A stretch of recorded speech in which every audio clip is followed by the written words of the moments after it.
പിതാവിന്റെയും പുത്രന്റെയും പരിശുദ്ധാത്മാവിന്റെയും നാമത്തിൽ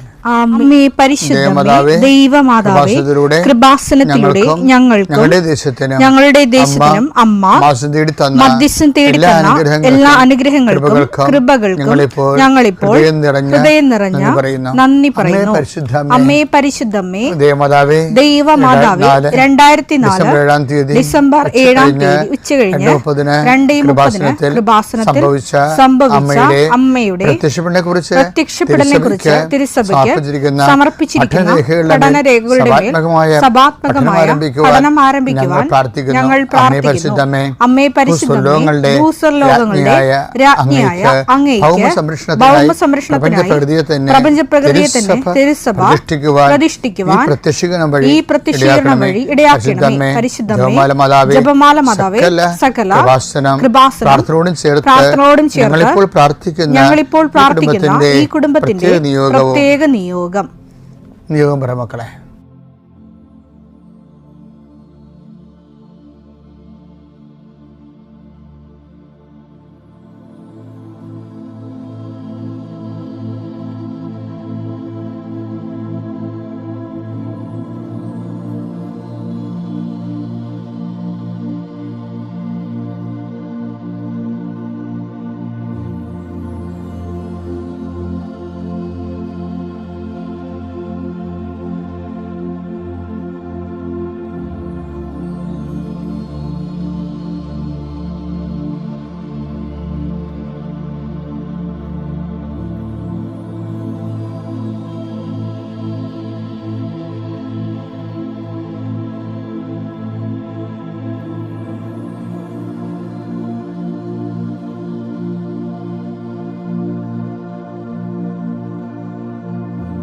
അമ്മയുടെ പ്രത്യക്ഷീകരണത്തിന്റെ ഈ അനുഗ്രഹവേളയിൽ ഞങ്ങൾക്ക് സാധിച്ചു തരുവാൻ കനിയണമേ. ആമേൻ. വിശ്വാസ പ്രമാണം.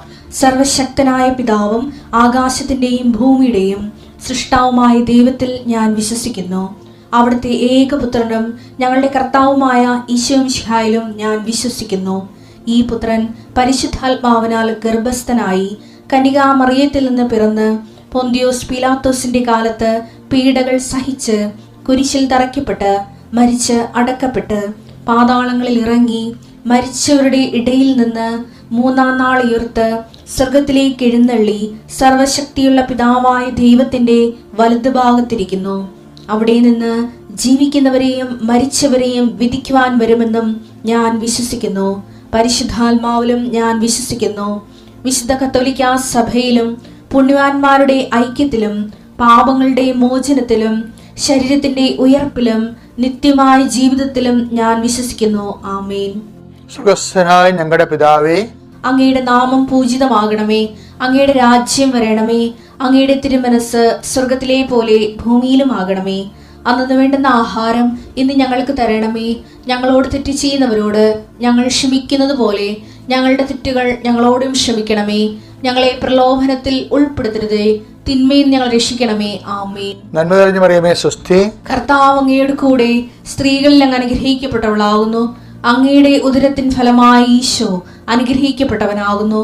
പരിശുദ്ധ മറിയമേ, തമ്പുരാന്റെ അമ്മേ, പാപികളായ ഞങ്ങൾക്ക് വേണ്ടി ഇപ്പോഴും ഞങ്ങളുടെ മരണസമയത്തും തമ്പുരാനോട് അപേക്ഷിക്കണമേ. ആമേൻ. കർത്താവേ, നിന്റെ ഉന്നതമായ നാമത്തിൽ സ്തോത്രം ചെയ്യുന്നു. കർത്താവേ, നിന്റെ വിശുദ്ധ പൗരോഹിത്യത്തെ മഹത്വപ്പെടുത്തണമേ. കർത്താവേ, സഭയിലുള്ള സാന്നിധ്യം പ്രകടമാക്കണമേ. 40 വർഷം ഞാൻ അർപ്പിച്ച കൃപാനയുടെ യോഗ്യതയാണ്. കൃപാസ്ഥാനത്താറെ ജീവനോടെ പ്രത്യക്ഷപ്പെട്ട പരിശുദ്ധ അമ്മയുടെ മാധ്യസ്ഥത്തിൽ ഇന്ന് കൃപാസ്ഥാനത്താറെ നടക്കുന്ന 10,000-കണക്കിന് മനുഷ്യരുടെ പ്രാർത്ഥനയോട് കൂടെ ദൈവവേദലെ ഞാൻ നിന്നെ ഈശോനാമത്തിൽ ആസ്വദിക്കുന്നു.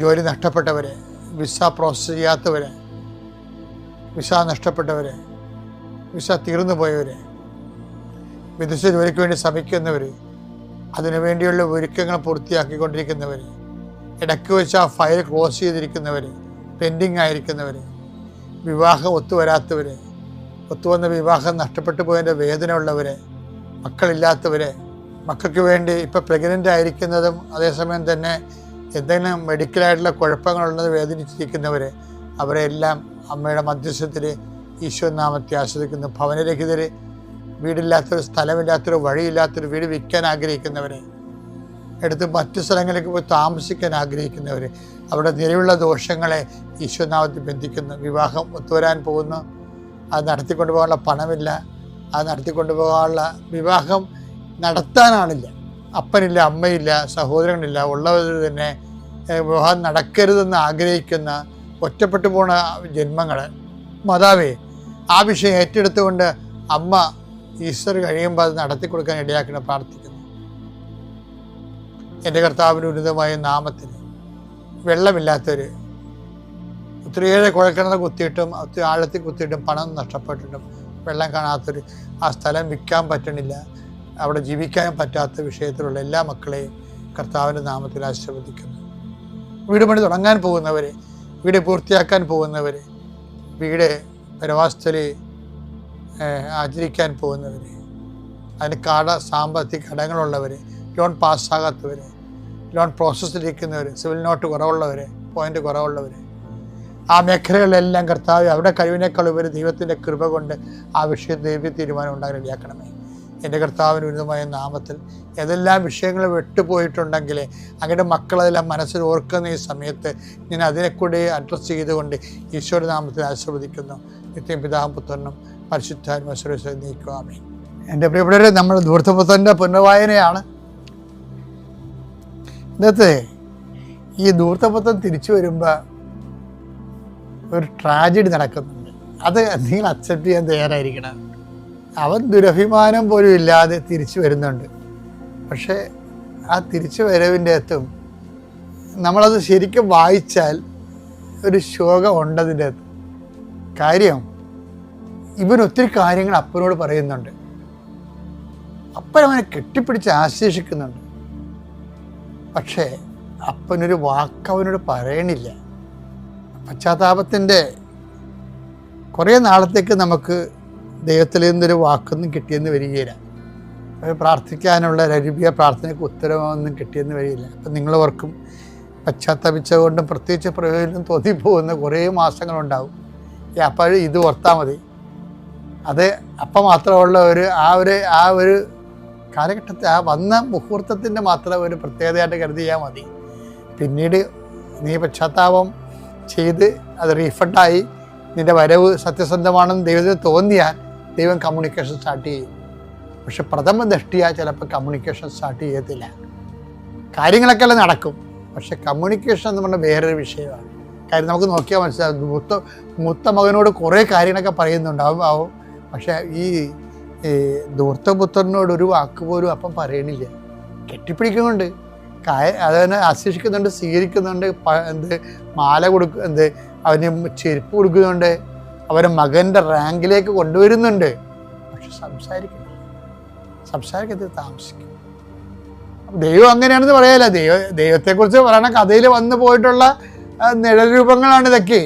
സംസാരിക്കാത്ത മൂകനായ അപ്പൻ, അത് നിസ്സാരമായിട്ട് കണക്കാക്കാൻ പറ്റത്തില്ല. അത് പശ്ചാത്താപത്തിൻ്റെ കുറേ കാലങ്ങളിൽ ദൈവമായിട്ട് നമുക്ക് കമ്മ്യൂണിക്കേഷൻസ്, ദൈവം ഇങ്ങോട്ട് കമ്മ്യൂണിക്കേറ്റ് ചെയ്യണമെന്ന് നമ്മൾ ധരിക്കരുത്. അപ്പോൾ വന്നതല്ലേ ഉള്ളൂ. അവൻ്റെ പശ്ചാത്താപം സത്യസന്ധമാണ് ദൈവം തോന്നിക്കഴിഞ്ഞാൽ കട്ട് ചെയ്ത് കമ്മ്യൂണിക്കേഷൻ സ്റ്റാർട്ട് ചെയ്യും.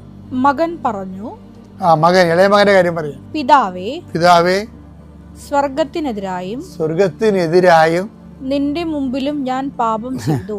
നിന്റെ പുത്രൻ എന്ന് വിളിക്കപ്പെടാൻ ഞാൻ ഇനി യോഗ്യനല്ല. പിതാവാകട്ടെ തന്റെ ദാസരോട് പറഞ്ഞു, ഉടനെ മേൽത്തരം വസ്ത്രം കൊണ്ടുവന്ന് ഇവനെ ധരിപ്പിക്കുവിൻ. ഇവന്റെ കയ്യിൽ മോതിരവും കാലിൽ ചെരുപ്പും അണിയിക്കുവിൻ. കൊഴുത്ത കാളക്കുട്ടിയെ കൊണ്ടുവന്ന് കൊല്ലുവിൻ. നമുക്ക് ഭക്ഷിച്ച് ആഹ്ലാദിക്കാം. എന്റെ ഈ മകൻ മൃതനായിരുന്നു, അവനിതാ വീണ്ടും ജീവിക്കുന്നു. അവൻ നഷ്ടപ്പെട്ടിരുന്നു, ഇപ്പോൾ വീണ്ടും കിട്ടിയിരിക്കുന്നു. അവർ ആഹ്ലാദിക്കാൻ തുടങ്ങി. ഇതാണ് സംഭവം. ഇതിനകത്ത് ഡയലോഗില്ല. ആർക്ക് ഡയലോഗില്ല? അപ്പൻ മൂത്ത മകനോട് അപ്പൻ കമ്മ്യൂണിക്കേഷൻ ഇല്ല. നോക്കിയാൽ മതി. ഞാൻ ഇങ്ങനെ ഒത്തിരി ആൾക്കാരോട് കൗൺസിലിംഗ് ചെയ്യുമ്പോഴേ ചില ആൾക്കാർ എത്രയോ വർഷങ്ങളായിട്ട് ധ്യാനിപ്പിക്കുന്നത്, എത്രയോ ആയിരങ്ങൾ ധ്യാനിപ്പിച്ചിട്ടുണ്ട്, എത്രയോ പേരുടെ മാനസാന്തര വരെ എടുത്തിട്ടുണ്ട്. അപ്പോൾ അതെല്ലാം നമുക്ക് മനസ്സിലാക്കുമ്പോൾ ഈ ഒരു കാര്യം സിറ്റുവേഷൻ കറക്റ്റാണത്. ആ മാനസാന്തരത്തിന് ആദ്യ കാലങ്ങളിൽ കമ്മ്യൂണിക്കേഷൻ ഇല്ല. നമുക്ക് പ്രാർത്ഥിക്കാൻ കുറവായിരിക്കും, ചിലപ്പോൾ നമുക്ക് പ്രാർത്ഥനയ്ക്ക് ഉത്തരം ചിലപ്പോൾ മെയിൻ്റെനൻസ് നടക്കും, എല്ലാ കാര്യങ്ങളും നടന്നു പോകും. ഞാൻ കെട്ടിപ്പിടിക്കുന്നുണ്ടെന്നൊക്കെ പറഞ്ഞില്ലേ, അപ്പം അവനെ കെട്ടിപ്പിടിക്കുന്നുണ്ട്, അവന് മോതിരം കൊടുക്കുന്നുണ്ട്, അവന് ചെരുപ്പ് കൊടുക്കുന്നുണ്ട്, റാങ്കരെ കൊണ്ടുവന്നുണ്ട്, പക്ഷേ നോ ഡയലോഗ്. നമ്മൾ പെട്ടെന്ന് ശ്രദ്ധിക്കത്തില്ല.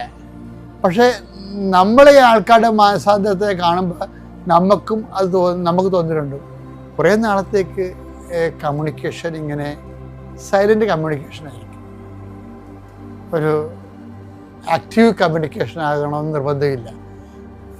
അപ്പോൾ അതുകൊണ്ട് മാനസാന്തരപ്പെടുന്ന ആൾക്കാർ എപ്പോഴും ശ്രദ്ധിച്ചേക്കണം,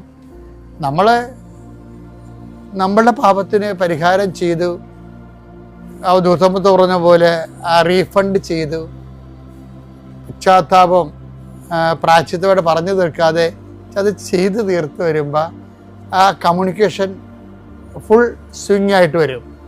ആ സമയം മുതൽ നമുക്ക് കൂടുതൽ പ്രാർത്ഥിക്കാനും, പിന്നെ ദൈവം നമ്മൾ ഏറ്റവും നല്ല കമ്മ്യൂണിക്കേറ്ററാണ്. ദൈവം ഏറ്റവും നല്ല കമ്മ്യൂണിക്കേറ്ററാണ്. കാര്യം നമ്മൾ ഭൂമി ജീവിക്കുമ്പോൾ ദൈവത്തിൻ്റെ ഈ കമ്മ്യൂണിക്കേഷൻ ഒരിക്കലെങ്കിലും കിട്ടിയില്ലെങ്കിൽ എന്തൊരു കുഴപ്പമുണ്ടെന്നേ ഞാൻ പറയത്തുള്ളൂ. വെച്ച് കഴിഞ്ഞാൽ ദൈവം നല്ലവണ്ണം കമ്മ്യൂണിക്കേറ്റ് തൻ്റെ ദാസനോട്, തൻ്റെ ഭക്തനോട്, തൻ്റെ വിശ്വാസിയോട്, മോശയോട് ഒരു സ്നേഹിതനെ പോലെ സംസാരിക്കുന്ന ആളാണ്. പക്ഷെ അത് ആ ലെവലിലേക്ക് നമ്മൾ ദൈവത്തെ സ്നേഹിച്ച സത്യസന്ധമായിട്ട് ദൈവത്തിന് വേണ്ടിയാണ് സ്നേഹിക്കണമൊക്കെ ദൈവത്തിന് തോന്നിക്കഴിഞ്ഞാൽ സ്വപ്നങ്ങളിലൂടെ, ദർശനങ്ങളിലൂടെ, പിന്നെ വ്യക്തികളിലൂടെ, കോയിൻസിഡൻസ് എന്നില്ലേ, നമ്മൾ കോയിൻസിഡൻസ് എന്നൊക്കെ പറഞ്ഞാലും അതിലൂടെയും ദൈവത്തിന് നമ്മൾ കമ്മ്യൂണിക്കേറ്റ് ചെയ്യാൻ പറ്റും. കമ്മ്യൂണിക്കേഷൻ ഭയങ്കര രസമായിരിക്കും. അപ്പം നമ്മളെപ്പോഴും ഓർക്കേണ്ടത് ദൈവമായിട്ട് ഈ ഒരു കാലത്ത് നല്ല റിലേഷൻസിലേക്ക് വരാൻ വേണ്ടി, നല്ല ഫുൾ സ്വിങ് കമ്മ്യൂണിക്കേഷനിലേക്ക് വരാൻ വേണ്ടി പ്രത്യേകം സത്യസന്ധമായി സുവിശേഷവിഹിതമായി സാക്ഷ്യത്തോടെ ദൈവത്തിന് വേണ്ടി, അല്ല ദൈവത്തിൻ്റെ ആനുകൂല്യത്തിന് വേണ്ടിയുള്ളതിനേക്കാളുപരി ദൈവത്തിന് വേണ്ടി. ദൈവത്തിന് ഭയങ്കര സങ്കടമായിരിക്കുമേ എപ്പോഴും. എന്ന് വെച്ചാൽ ഈ മനുഷ്യന്മാരെല്ലാം സ്നേഹിക്കുന്നത് വയറ്റിപ്പിഴപ്പിന് വേണ്ടിയാണെന്ന് ദൈവത്തിന് അറിയാം. അതാണ് ദൈവത്തിൻ്റെ സങ്കടമെന്ന് എനിക്ക് പലപ്പോഴും തോന്നിയിരിക്കുന്നത്. പക്ഷെ ദൈവത്തിന് വേണ്ടി സ്നേഹിക്കാൻ തുടങ്ങിക്കഴിഞ്ഞാൽ നീ തന്നതും തരാത്തതും ഞാൻ അളന്നും തൂക്കി നോക്കാതെ എനിക്ക് നീയാണെന്ന് പറയത്തില്ലേ, അങ്ങനെയൊക്കെ പറഞ്ഞൊരാളാണ് ഈ പത്രോസൊക്കെ ഈ ഹൃദയം തുറന്നാണ് ഈശോ ഇൻട്രാക്ട് ചെയ്യുന്നത്. ഹൃദയം തുറന്നാണ്. കാരണം അവരോടൊക്കെ ഹൃദയം തുറന്ന് സംസാരിക്കാനുള്ള തുറവി, ദൈവത്തിൻ്റെ റിസർവ്ഡ്നെസ് പോകണമെന്നുണ്ടെങ്കിൽ ദൈവം ഇങ്ങനെ ഒരു റിസർവറിൽ വരാൻ കാരണം വെച്ച് കഴിഞ്ഞാൽ നമ്മൾ കമ്മ്യൂണിക്കേഷൻ ചെയ്യാൻ പറ്റിയ ആളല്ലാത്തത് കൊണ്ടാണ്. അതാണ് വരുന്ന വിഷയം. അങ്ങനെ വരുന്നത് അത് ഈ മുൻപ് കാലത്ത് ആ ഒരു അമിക്കബിലിറ്റി, അനുരഞ്ജനം ഉണ്ടാകാൻ വേണ്ടി പ്രത്യേകം ശ്രദ്ധിക്കണം. പിതാവിൻ്റെയും പുത്രൻ്റെയും പരിശുദ്ധാത്മാവിൻ്റെയും നാമം. മിശിഹായ്ക്ക് സ്തുതിയായിരിക്കട്ടെ. എൻ്റെ പേര് സീജ കുഞ്ഞപ്പൻ. ഞാൻ കോട്ടയം ജില്ലയിൽ ഉഴവൂരെന്ന് പറയുന്ന സ്ഥലത്തു നിന്ന് വരുന്നു. 3 വർഷമായിട്ട് കാനഡയിൽ ന്യൂഫൗണ്ട്ലാൻഡ് എന്ന സ്ഥലത്ത് ജോലി ചെയ്യുകയാണ്. ആദ്യമായി ഈ അമ്മ മാതാവിനും തിരുക്കുമാരനും ഈ അൾത്താരയിൽ വന്ന് അമ്മയുടെ പ്രത്യക്ഷീകരണത്തിൻ്റെ സാക്ഷിയായി ഉയർത്തിയതിന് കോടാനുകോടി നന്ദി പറയുന്നു. ഞാൻ ഇവിടെ തീർത്ഥാടന ഉടമ്പടി എടുത്തത് 2023 മാർച്ച് 15-നാണ്. 2022 ആണ് ഞാൻ കൃപാസനത്തെക്കുറിച്ച് അറിയാനിടയായത്. ഞങ്ങൾ 11 വർഷമായിട്ട് മൗറീഷ്യസിലായിരുന്നു. അവിടെ നിന്ന് പല സ്ഥലത്തോട്ടും പോകാനായിട്ട് ട്രൈ ചെയ്തു. പക്ഷേ എന്തെങ്കിലും കാരണങ്ങൾ കൊണ്ട് അതെല്ലാം മാറിപ്പോവുകയായിരുന്നു. അങ്ങനെ 2022 ഞങ്ങൾ കാനഡയ്ക്ക് പോകാനുള്ള പ്രോസസ്സിങ് സ്റ്റാർട്ട് ചെയ്തു.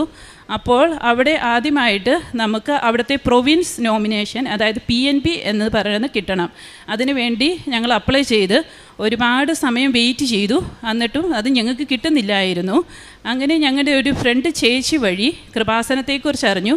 സഞ്ചാര മാതാവാണ്, നമ്മൾ വിശ്വാസത്തോടു കൂടി പ്രാർത്ഥിച്ചാൽ സാധിച്ചു കിട്ടുമെന്ന് പറഞ്ഞ് ഞാൻ ആ പ്രാർത്ഥന രാവിലെ എഴുന്നേറ്റ് പ്രാർത്ഥിച്ച് 7 ദിവസത്തിനകം ഒരുപാട് നാളായിട്ട് കിട്ടാണ്ടിരുന്ന പ്രൊവിൻസ് നോമിനേഷൻ ഞങ്ങൾക്ക് കിട്ടി.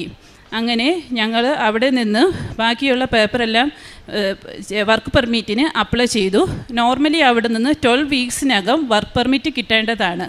അങ്ങനെ 12 വീക്സ് ആകാറായപ്പോഴത്തേക്കും ഞങ്ങൾ ഇന്ത്യയിലേക്ക് അവിടെ നിന്ന് റിസൈൻ ചെയ്തു പോന്നു, ഫാമിലിയായിട്ട് പോന്നു.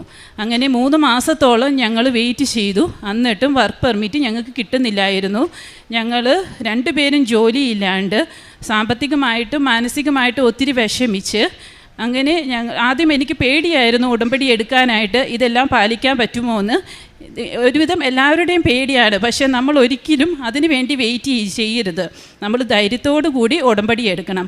അങ്ങനെ 2023 മാർച്ച് 15 ഞാൻ ഇവിടെ വന്ന് തീർത്ഥാടന ഉടമ്പടി വിശ്വാസത്തോടു കൂടി എടുത്തു. പ്രാർത്ഥിച്ച് ഞാൻ പിറ്റേ ദിവസം പള്ളിയിൽ പോയി പ്രാർത്ഥിച്ച് പത്രം കൊടുക്കാൻ പോകുന്നതിന് മുമ്പ് എനിക്ക് എന്തെങ്കിലും ഒരു അടയാളം കാണിച്ചു തരണമേ, ഇത് പറഞ്ഞ് എനിക്ക് പത്രം കൊടുക്കാനുള്ള ഭാഗ്യം തരണമേ എന്ന് മാതാവിനോട് ഈശോയോടും കരഞ്ഞ് പ്രാർത്ഥിച്ച് ഞാൻ പള്ളിയിൽ പോയി തിരിച്ചു വന്ന് എൻ്റെ മൊബൈൽ എടുത്ത് നോക്കിയപ്പോൾ എനിക്കും എൻ്റെ ഒരു കുഞ്ഞിനും വർക്ക് പെർമിറ്റ് വിസ സ്റ്റാമ്പിങ്ങിന് വന്നു. 6 മാസമായിട്ടും വരാണ്ടിരുന്ന വർക്ക് പെർമിറ്റ് ഞങ്ങൾക്ക് ഉടമ്പടി എടുത്ത് പിറ്റേ ദിവസം തന്നെ കിട്ടി. അത് പറഞ്ഞാണ് ഞാൻ ആദ്യമായിട്ട് പത്രം കൊടുത്തത്. അങ്ങനെ ഞങ്ങൾ 1-2 മാസത്തിനകം ഞങ്ങൾ കാനഡയ്ക്ക് പോയി.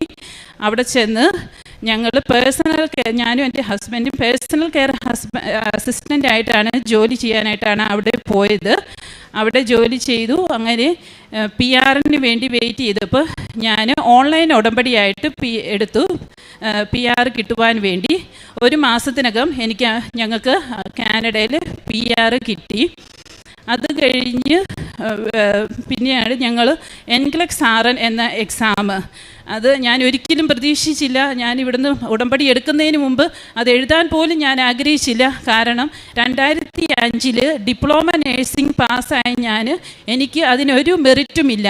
അത് 18 വർഷങ്ങൾക്ക് ശേഷമാണ് ഞാൻ എക്സാം എഴുതാൻ പോകുന്നത്. ജോലി ചെയ്തുള്ള പരിചയം മാത്രമേ ഉള്ളൂ. തിയറിറ്റിക്കലി ഞാനൊരു ബിഗ് സീറോയാണ്. അച്ഛൻ പറയുന്ന പോലെ സീറോയിലും താന്നാണ് എൻ്റെ യോഗ്യത. അങ്ങനെ പക്ഷേ എന്ന് ഉടമ്പടി എടുത്തോ അന്ന് തൊട്ട് മാതാവ് എനിക്ക് അതിനൊരു ശക്തി തന്നിരുന്നു. പഠിക്കാൻ ഭയങ്കര മടിയുള്ള കൂട്ടത്തിലായിരുന്നു. പക്ഷേ മാതാവ് എനിക്ക് അതിനുള്ള ശക്തി തന്നു. ഞാൻ കൂടുതലും സാക്ഷ്യങ്ങൾ കേട്ടു. സാക്ഷ്യങ്ങളിലൂടെ പല അനുഭവങ്ങൾ എനിക്ക് തന്നു, എങ്ങനെയാണ് ഓരോ കാര്യങ്ങൾ ചെയ്യേണ്ടതെന്നുള്ളത്.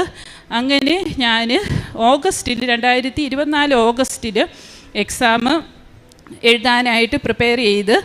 അപ്പോൾ ഞാൻ സാക്ഷ്യങ്ങളിൽ കേട്ടിട്ടുണ്ട് നമ്മുടെ ബർത്ത്ഡേ ഗിഫ്റ്റായിട്ട് മാതാവിനോട് ചോദിച്ചിട്ടുണ്ടെങ്കിൽ മാതാവ് തരുമെന്ന്. അങ്ങനെ എൻ്റെ ഓഗസ്റ്റിലാണ് എൻ്റെ ബർത്ത്ഡേ. ഞാൻ ആ മാസം തന്നെ ഡേറ്റ് എടുത്തു, എക്സാം എഴുതി. ഞാൻ എക്സാമിന് പോകുന്നതിന് മുമ്പ് ഞാൻ കാശുരൂപം മുറുകെ പിടിച്ച് ഉപ്പ് കയ്യിൽ പാൻറ്റിൻ്റെ പോക്കറ്റിൽ ഇട്ട് തൈലം നെറ്റിയിൽ പൂശി പോയി. അവിടെ ചെന്ന് കഴിഞ്ഞ് എക്സാമിന് കയറുന്നതിന് മുമ്പ് ഞാൻ അവിടെ ഉപ്പിട്ട് പ്രാർത്ഥിച്ചു. ഉപ്പൊന്നും നമുക്ക് കയറ്റാൻ പറ്റത്തില്ല, ഒരു തുള്ളി ഒരു ഉപ്പുള്ളൂ. അത് വെച്ച് ഞാൻ പ്രാർത്ഥിച്ച് തൈലം കമ്പ്യൂട്ടറിൽ പൂശി ഞാൻ എക്സാം എഴുതി. 5 മണിക്കൂറിൻ്റെ എക്സാം ആയിരുന്നു, 150 ക്വസ്റ്റ്യൻസ്. ഇതെല്ലാം തന്നെ ഞാൻ ഓരോ തവണയും ആൻസർ എഴുതുന്നതിന് മുമ്പ് വിശ്വാസപ്രമാണം ചൊല്ലി പ്രത്യക്ഷീകരണ പ്രാർത്ഥനയും ചൊല്ലി നന്മ നിറഞ്ഞു മറിയവും ചൊല്ലിയാണ് എഴുതുന്നത്. ഇതിനൊക്കെ എനിക്ക് എങ്ങനെ സമയം കിട്ടിയെന്ന് എനിക്കറിയാൻ പാടില്ല. 5 മണിക്കൂറിൻ്റെ എക്സാം ഞാൻ 4.5 മണിക്കൂറിൽ എഴുതി കഴിഞ്ഞു. അത് ഞാൻ വിശ്വാസത്തോടെ ഓരോ തവണയും എഴുതുന്നതിന് മുമ്പ് മാതാവിനോട് പ്രാർത്ഥിച്ച് ചോദിച്ചെഴുതി. ഭാഗ്യവശാൽ എനിക്ക് അത് NCLEX RN എന്ന് പറയുന്നത് ഒരുപാട് നമ്മൾ പഠിക്കാനുണ്ട്, എല്ലാ ഇതിനെക്കുറിച്ചും പഠിക്കാനുണ്ട്. എനിക്ക് ഒരുപാട് കാര്യങ്ങൾ പീഡിയാട്രിക്, മറ്റേണിറ്റി, സൈക്യാട്രി അതൊന്നും അറിയില്ല. അതിൽ നിന്നൊക്കെ എനിക്ക് വളരെ കുറച്ച് ക്വസ്റ്റ്യൻസും എനിക്ക് അറിയാവുന്ന ഭാഗത്ത്, എനിക്ക് എക്സ്പീരിയൻസ് ഉള്ള ഭാഗത്തു നിന്ന് മാത്രമാണ് കൂടുതൽ ക്വസ്റ്റ്യൻ ചോദിച്ചത്. അതെല്ലാം മാതാവിൻ്റെ ഒറ്റ അനുഗ്രഹം കൊണ്ടായിരുന്നു. അങ്ങനെ എക്സാം എഴുതി തിരിച്ചു വന്ന് ഞാൻ 2 ദിവസത്തിനകം റിസൾട്ട് കിട്ടും. എൻ്റെ റിസൾട്ട് വന്നത് ഒരു ചൊവ്വാഴ്ചയായിരുന്നു. അപ്പം അവിടുത്തെ 3:30 മണിക്കാണ് ഇവിടുത്തെ ചൊവ്വാഴ്ചത്തെ ലൈവ് ധ്യാനം നടക്കുന്നത്. വെളുപ്പിന് ഞാൻ എഴുന്നേറ്റ് പ്രാർത്ഥിച്ച് പ്രയർ റിക്വസ്റ്റ് ഇട്ട് മാതാവേ അർഹതയുണ്ടെങ്കിൽ എന്നെ പാസ്സാക്കണമേ എന്ന് പ്രാർത്ഥിച്ച് ഞാൻ ഡ്യൂട്ടിക്ക് പോയി കഴിഞ്ഞ് ചെന്നപ്പോഴാണ് ഡ്യൂട്ടിയുടെ സമയത്താണ് എൻ്റെ റിസൾട്ട് വന്നത്. അപ്പം ഞാൻ ആദ്യമേ തന്നെ ഞാൻ തീരുമാനിച്ചിരുന്നു ഞാൻ ഒരിക്കലും അവിടെ നിന്നുകൊണ്ട് റിസൾട്ട് നോക്കത്തില്ല. ഞാൻ പള്ളിയിൽ പോയി പ്രാർത്ഥിച്ച് വീട്ടിൽ വന്ന് മാതാവിൻ്റെ മുമ്പിൽ തിരി കത്തിച്ച് കാശിരുമ്പം പിടിച്ചേ റിസൾട്ട് നോക്കത്തുള്ളൂ എന്ന്.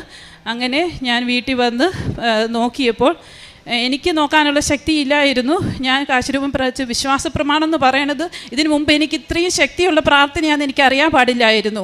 വിശ്വാസ പ്രമാണം ഇത് എന്ന് ഉടമ്പടി എടുത്തോ അന്ന് തൊട്ടാണ് ഞാൻ ഇത്രയും ശക്തിയുള്ള പ്രാർത്ഥന അറിയുന്നത്. വിശ്വാസ പ്രമാണം ചൊല്ലി എൻ്റെ ഹസ്ബൻഡ് റിസൾട്ട് നോക്കിയപ്പോൾ ഞാൻ പാസ്സായി. എന്താ പറയേണ്ടതെന്ന് അറിയാൻ പാടില്ല. ഒരു യോഗ്യതയില്ലാത്ത not my merit but by grace, അതാണ് എൻ്റെ ജീവിതം. ഒരിക്കലും ആദ്യത്തെ അറ്റംപ്റ്റ് ഞാൻ അത് പാസ്സാകുമെന്ന് ഒരിക്കലും പ്രതീക്ഷിച്ചില്ല. 3 പ്രാവശ്യം ട്രൈ ചെയ്യാം, കിട്ടിയില്ലെങ്കിൽ വേണ്ട എന്നുള്ള ഇതിലാണ് ഞാൻ എക്സാം എഴുതാൻ പോയത്. അങ്ങനെ ആദ്യത്തെ തവണ തന്നെ എനിക്ക് എക്സാം പാസ്സായി. അത് കഴിഞ്ഞ് അവിടുത്തെ രജിസ്റ്റേർഡ് നേഴ്സിൻ്റെ ഇൻ്റർവ്യൂവിൻ്റെ സമയത്ത് എനിക്കൊരു 9:30 സമയം കിട്ടിയത്. അന്നത്തെ ഡെയിലി ബ്രെഡിൽ അച്ഛൻ പറഞ്ഞു 9:30 മാതാവ് അനുഗ്രഹം കാണിക്കുമെന്ന്. അപ്പോൾ എനിക്കൊരു പേടിയില്ലായിരുന്നു. അപ്പം എനിക്ക് അറിയാം എന്നെക്കുറിച്ചാണ് മാതാവ് പറയുന്നതെന്ന്. അങ്ങനെ ഒരു ബുദ്ധിമുട്ടും കൂടാണ്ട് എനിക്ക് ഇൻ്റർവ്യൂ അറ്റൻഡ് ചെയ്യാൻ പറ്റി. എനിക്ക് ആദ്യമൊക്കെ സംശയമായിരുന്നു, ഇവർ പറയുന്നതൊക്കെ നന്നായിട്ട് മനസ്സിലാകുമോ, ഞാൻ പറയുന്നത് മനസ്സിലാകുമോ. ഞാൻ ഇൻ്റർവ്യൂ കഴിഞ്ഞപ്പോൾ തന്നെ അവരെന്നോട് ചോദിച്ചത് നിങ്ങൾക്ക് എങ്ങോട്ടാണ്, ഏത് ഹോസ്പിറ്റലിലാണ് വേണ്ടതെന്നാണ്. അതിൻ്റെ അർത്ഥം എനിക്കത് കിട്ടിയെന്നാണ്. അത് അങ്ങനെ ആരോടും തന്നെ പറയാറില്ല. അങ്ങനെ മാതാവ് എന്നെ അനുഗ്രഹിച്ചു. ഇൻ്റർവ്യൂവിന് മുമ്പ് എനിക്ക് ജോലി കിട്ടാൻ സാധ്യതയുള്ള ഹോസ്പിറ്റലിൻ്റെ അവിടെ പോയി ഉപ്പിട്ട് പ്രാർത്ഥിച്ച്, ആരും ചവിട്ടാത്തടുത്ത് ഉപ്പിട്ട് പ്രാർത്ഥിച്ച് മാതാവേ എനിക്ക് ജോലി തരണമേ എന്ന് പ്രാർത്ഥിച്ചു. അങ്ങനെ യാതൊരു തടസ്സവും കൂടാണ്ട് എനിക്ക് ഇൻ്റർവ്യൂ പാസ്സാകാനും അവിടെ ഒരു രജിസ്റ്റേർഡ് നേഴ്സായിട്ട് ജോലി ചെയ്യാനും സാധിച്ചു. ഒരിക്കലും ഞാൻ പ്രതീക്ഷിച്ചതല്ല എനിക്കിങ്ങനെ ഒരു അനുഗ്രഹം ഉണ്ടാകുമെന്ന്. എല്ലാം ഇവിടെ വന്ന് ഉടമ്പടി എടുത്തതിന് ശേഷം കിട്ടിയ അനുഗ്രഹമാണ്. അത് കഴിഞ്ഞ് ഞങ്ങളവിടെ സ്വന്തമായിട്ടൊരു ഭവനം മേടിക്കുക എന്നുള്ള ആഗ്രഹത്തോടു കൂടി ഇരുന്നപ്പോൾ ഞങ്ങൾക്കറിയാവുന്ന ഒരു കനേഡിയൻ ഫാമിലി തന്നെ ഞങ്ങളോട് ചോദിച്ചു, ഞങ്ങൾ വീട് വിൽക്കാൻ പോകുന്നുണ്ട്, നിങ്ങൾക്ക് ഇതെടുക്കാൻ താല്പര്യമുണ്ടോ എന്ന്. അങ്ങനെ അവിടെ ഒരിക്കലും സംഭവിക്കുന്നതല്ല. ഞാൻ അറിഞ്ഞിടത്തോളം എപ്പോഴും മാർക്കറ്റിലിട്ട് റിയലാറ്റർ വഴിയാണ് എപ്പോഴും ഹൗസ് സെയിലിംഗ് നടക്കുന്നത്. ആരാണോ കൂടുതൽ പൈസ ഇടുന്നത് അവർക്കാണ് ആ വീട് കിട്ടുന്നത്. പക്ഷേ ഇവർ തന്നെ ഞങ്ങൾക്ക് അഫോർഡ് ചെയ്യാൻ പറ്റുന്ന രീതിയിൽ ഞങ്ങൾ പറഞ്ഞ പൈസയ്ക്ക് അവർ ഞങ്ങൾക്ക് വീട് തന്നു. ഞങ്ങൾക്ക് വീട് കാണാനൊരു അവസരം കിട്ടിയപ്പോൾ ഞാൻ വീട് കണ്ടു കഴിഞ്ഞ് ഞാൻ ആരും ചവിട്ടാത്തടുത്ത് മാതാവിൻ്റെ ഉപ്പിട്ട് പ്രാർത്ഥിച്ചു, മാതാവേ ഇത് ഞങ്ങൾക്ക് വിധിച്ചിട്ടുള്ളതാണെങ്കിൽ തരണമേ എന്ന് പ്രാർത്ഥിച്ചുകൊണ്ട് അങ്ങനെ ആ വീട് ഞങ്ങൾക്ക് കിട്ടി. ആ വീടിൻ്റെ പ്രത്യേകത എന്ന് പറയുന്നത് 2 ഹാളുണ്ട് ആ വീടിന്. അപ്പം എൻ്റെ ആഗ്രഹം ഒരു ഹാള് പ്രയർ റൂമാക്കി മാറ്റുക എന്നുള്ളതായിരുന്നു. അങ്ങനെ ഞങ്ങൾക്ക് അവിടെ ആ ഹാളിൽ പ്രയർ റൂമാക്കുവാനും മാതാവിൻ്റെയും ഈശോയുടെയും എന്നും പ്രാർത്ഥിക്കുവാനും ഉള്ള അനുഗ്രഹം കിട്ടി. അങ്ങനെ ഞങ്ങൾക്ക് അവിടെ ഒരു വീടുമായി. അത് കഴിഞ്ഞ് എനിക്ക് എക്സ്പീരിയൻസ് ഉള്ള സ്ഥലത്ത് തന്നെ എനിക്ക് ജോലി കിട്ടാനും നല്ല ടീമിനെ കിട്ടുവാനും എനിക്ക് ഇതായി. എനിക്ക് ആദ്യമൊക്കെ ഭയങ്കര പേടിയായിരുന്നു അവിടെ എങ്ങനെ ഒരു നേഴ്സായിട്ട് ജോലി ചെയ്യും എന്നുള്ളത്. പക്ഷെ മാതാവിനെ എന്നും രാവിലെ പ്രാർത്ഥിച്ചു മുറുകെ പിടിച്ചാണ് ഞാൻ ഡ്യൂട്ടിക്ക് പോകുന്നത്. അങ്ങനെ എനിക്ക് ഇതുവരെ ഒരു പ്രശ്നങ്ങളും ഉണ്ടാവാണ്ട് എനിക്ക് മാതാവ് എല്ലാ അനുഗ്രഹങ്ങളും തന്നു. ഞങ്ങൾക്ക് അവിടെ അടുത്തായിട്ട് ഒരു ബസിലിക്ക പള്ളിയാണ് ഉള്ളത്. അവിടെ പോയി പ്രാർത്ഥിക്കാനായിട്ട് നടന്നു പോകാനുള്ള ദൂരത്തിലായിരുന്നു ആദ്യം ഞങ്ങൾ റെൻറ്റിന് താമസിച്ചുകൊണ്ടിരുന്നിടത്ത്. അവിടെ പോയി നടന്നു പോകാനും പ്രാർത്ഥിക്കാനുള്ള അനുഗ്രഹം കിട്ടി. അത് കഴിഞ്ഞ് ഞങ്ങൾ പുതിയ വീട് മേടിച്ചതിൻ്റെ അടുത്തും ഞങ്ങൾക്ക് നടന്നു പോകുന്ന രീതിയിൽ തന്നെ ഉള്ള പള്ളി കിട്ടി. അവിടുത്തെ ഡ്രൈവിംഗ് ലൈസൻസ് അത് ഒത്തിരി പാടുള്ളൊരു കാര്യമാണ്. പക്ഷേ ഞാൻ കാശുരൂപം പിടിച്ച് ഞാൻ പോലും അറിഞ്ഞില്ല എങ്ങനെയാണ് എനിക്ക് ആ ഡ്രൈവിംഗ് ലൈസൻസ് ആദ്യത്തെ തവണ തന്നെ കിട്ടിയെന്നുള്ളത്. എനിക്ക് അവർ പേപ്പർ അടിച്ച് തന്നപ്പോഴാണ് എനിക്ക് വിശ്വാസം പോലും ആകാത്ത രീതിയിലായിരുന്നു ഞാൻ. പക്ഷേ ഒരിക്കലും പ്രതീക്ഷിച്ചതല്ല അങ്ങനെ ഡ്രൈവിംഗ് ലൈസൻസ് കിട്ടുമെന്നുള്ളത്.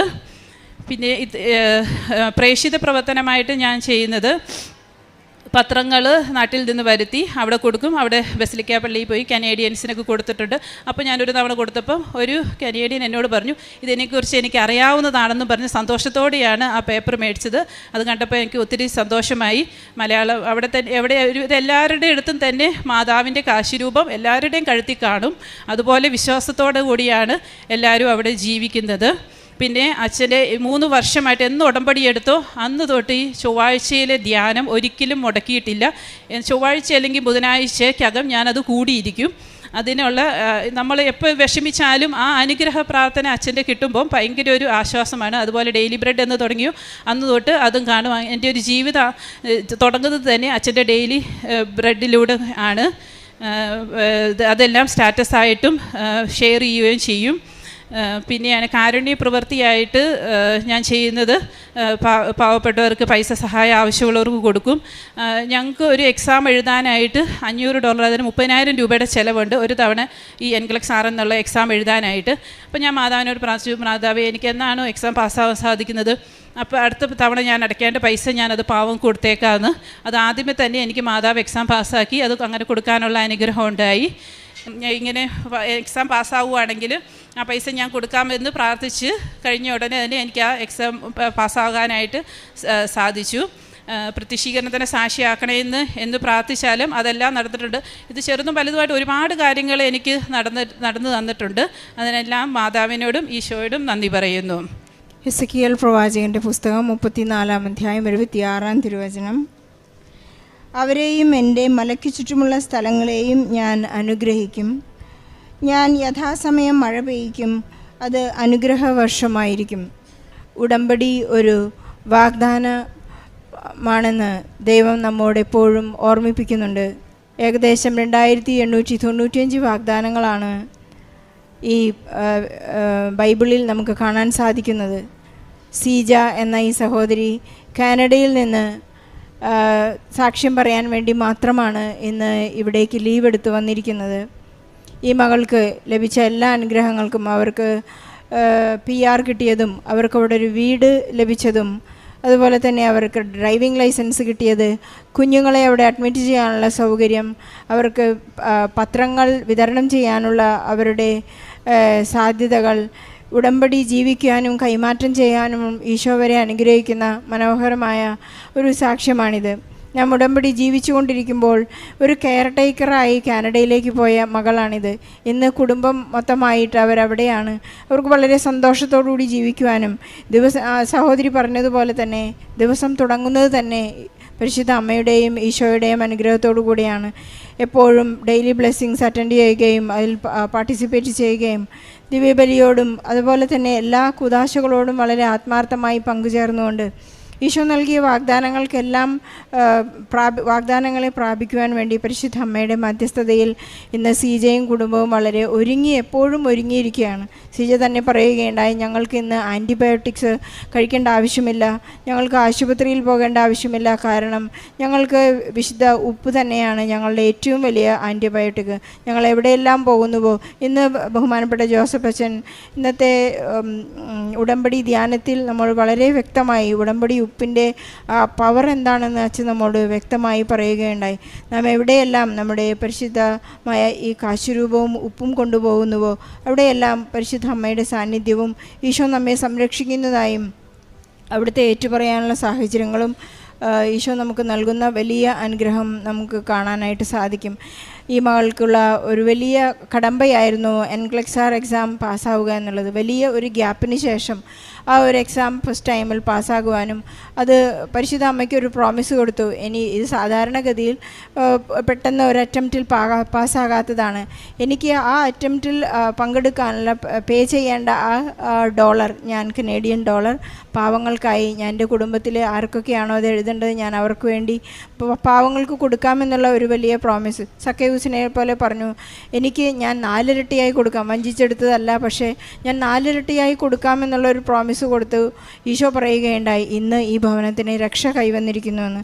നമുക്ക് ഭവനത്തിന് രക്ഷ കൈവരണമെങ്കിൽ എല്ലാ മാർഗങ്ങളും ഈശോ നമുക്ക് പറയുന്നുണ്ട്. നമുക്ക് ഈശോയ്ക്കും പരിശുദ്ധ അമ്മയ്ക്കും നന്ദി പറയാം. നമ്മുടെ ഉടമ്പടിയോട് നമുക്ക് വിശ്വസ്തത ഉള്ളവരായിരിക്കാം. നമ്മുടെ പത്രം കൊടുക്കുകയും മകൾ പറയുകയുണ്ടായി, ഞാൻ ഇവിടെ നിന്ന് ഉടമ്പടിയെടുത്ത് പോയി ആദ്യം ചെയ്തത് ഞാൻ പത്രവിതരണം ചെയ്യുകയായിരുന്നു. അന്ന് തന്നെ എനിക്ക് വർക്ക് പെർമിറ്റ് കിട്ടിയെന്ന് സാക്ഷ്യപ്പെടുത്തുന്നു. നമ്മുടെ എല്ലാ സാക്ഷ്യ കൈമാറ്റം കൃത്യമായി നടക്കുമ്പോൾ ഈ ദൈവത്തിൻ്റെ മനുഷ്യരുടെ മുമ്പിൽ ഈശോ ഏറ്റുപറയുന്ന നിമിഷങ്ങളിലെല്ലാം ദൈവപിതാവിൻ്റെ മുമ്പിൽ ഈശോ നമ്മെ ഏറ്റുപറയും. സീജ എന്ന മകളുടെ സാക്ഷ്യത്തിന് ഈശോയ്ക്കും പരിശുദ്ധ അമ്മയ്ക്കും നല്ലൊരു കയ്യടി നൽകി സാക്ഷ്യം നമുക്ക് സമർപ്പിക്കാം. ഞാൻ കൊല്ലത്തുനിന്ന് വരുന്നു. ഇതെൻ്റെ ഉമ്മയുടെ പേര് നസീമ. ഞാൻ 2022 ഉടമ്പടി ആദ്യമായിട്ട് എടുക്കുന്നത്. അപ്പം ഞാൻ എക്സാമിൻ്റെ കാര്യങ്ങളും അതൊക്കെയാണ് അതും 6 നിയോഗങ്ങൾ വെച്ചിട്ട് അത് ഏറ്റവും പ്രധാനപ്പെട്ട ഒരു നിയോഗമായിരുന്നു. എൻ്റെ വീട്ടിൽ 2 മരങ്ങളുണ്ടായിരുന്നു. അത് ഭയങ്കര വലിയ, നമ്മൾ വന്ന സമയം തൊട്ടേ ഉള്ളതാണ്. അത് വസ്തു ഉള്ള സമയത്തും ആൾക്കാർ അത് മുറിക്കാൻ വേണ്ടിയിട്ടൊക്കെ നോക്കിയിട്ട് അന്നും പറ്റിയിട്ടില്ലായിരുന്നു. നമ്മൾ വന്ന് കുറേ നാളായപ്പോഴത്തേക്ക് ഇത് ഭയങ്കരമായിട്ട് വലുതായി. ലൈൻ കമ്പിയിലും എല്ലാം കിടക്കുന്ന, പിന്നെ ആൾക്കാരുടെ ഭയങ്കര കരിയില വീഴുന്ന, അങ്ങനെയാണ് കാറ്റ് വന്നിരുന്ന നമ്മളെ വീട്ടിലോട്ട് വന്ന് വീഴും, അങ്ങനെയൊക്കെ പറഞ്ഞ് ഭയങ്കരമായിട്ട് അയൽക്കാരുടെ വഴക്കുകളും കാര്യങ്ങളും ഒക്കെ ഉണ്ടായിരുന്നു. അതിന് നമ്മൾ ഒരുപാട് മരം വെട്ടുകാരുടെ അടുത്ത് ഇങ്ങനെ പറഞ്ഞത് കണക്ക് വന്ന് നോക്കൂ ഇതാണൊക്കെയെന്ന് പറഞ്ഞു. അങ്ങനെ ഒരുപാട് പേര് വന്ന് വന്നിട്ട് പറഞ്ഞ്, നിങ്ങളിപ്പോൾ മരം മുറിക്കുകയാണെങ്കിൽ ഒന്നെങ്കിൽ നിങ്ങളുടെ വീടിൻ്റെ ഷെയ്ഡും പൊട്ടിപ്പോവും, അല്ലെങ്കിൽ ഈ മതിലിന് എന്തെങ്കിലും പറ്റും, അല്ലെങ്കിൽ അയൽക്കാരുടെ വീട് അങ്ങനെ എന്തെങ്കിലുമൊക്കെ അപകടങ്ങളുണ്ടാവും. അതുകൊണ്ട് ഞങ്ങളെ കൊണ്ട് പറ്റത്തില്ല, ഭയങ്കര റിസ്ക്കുള്ള പരിപാടിയാണെന്ന് പറഞ്ഞു.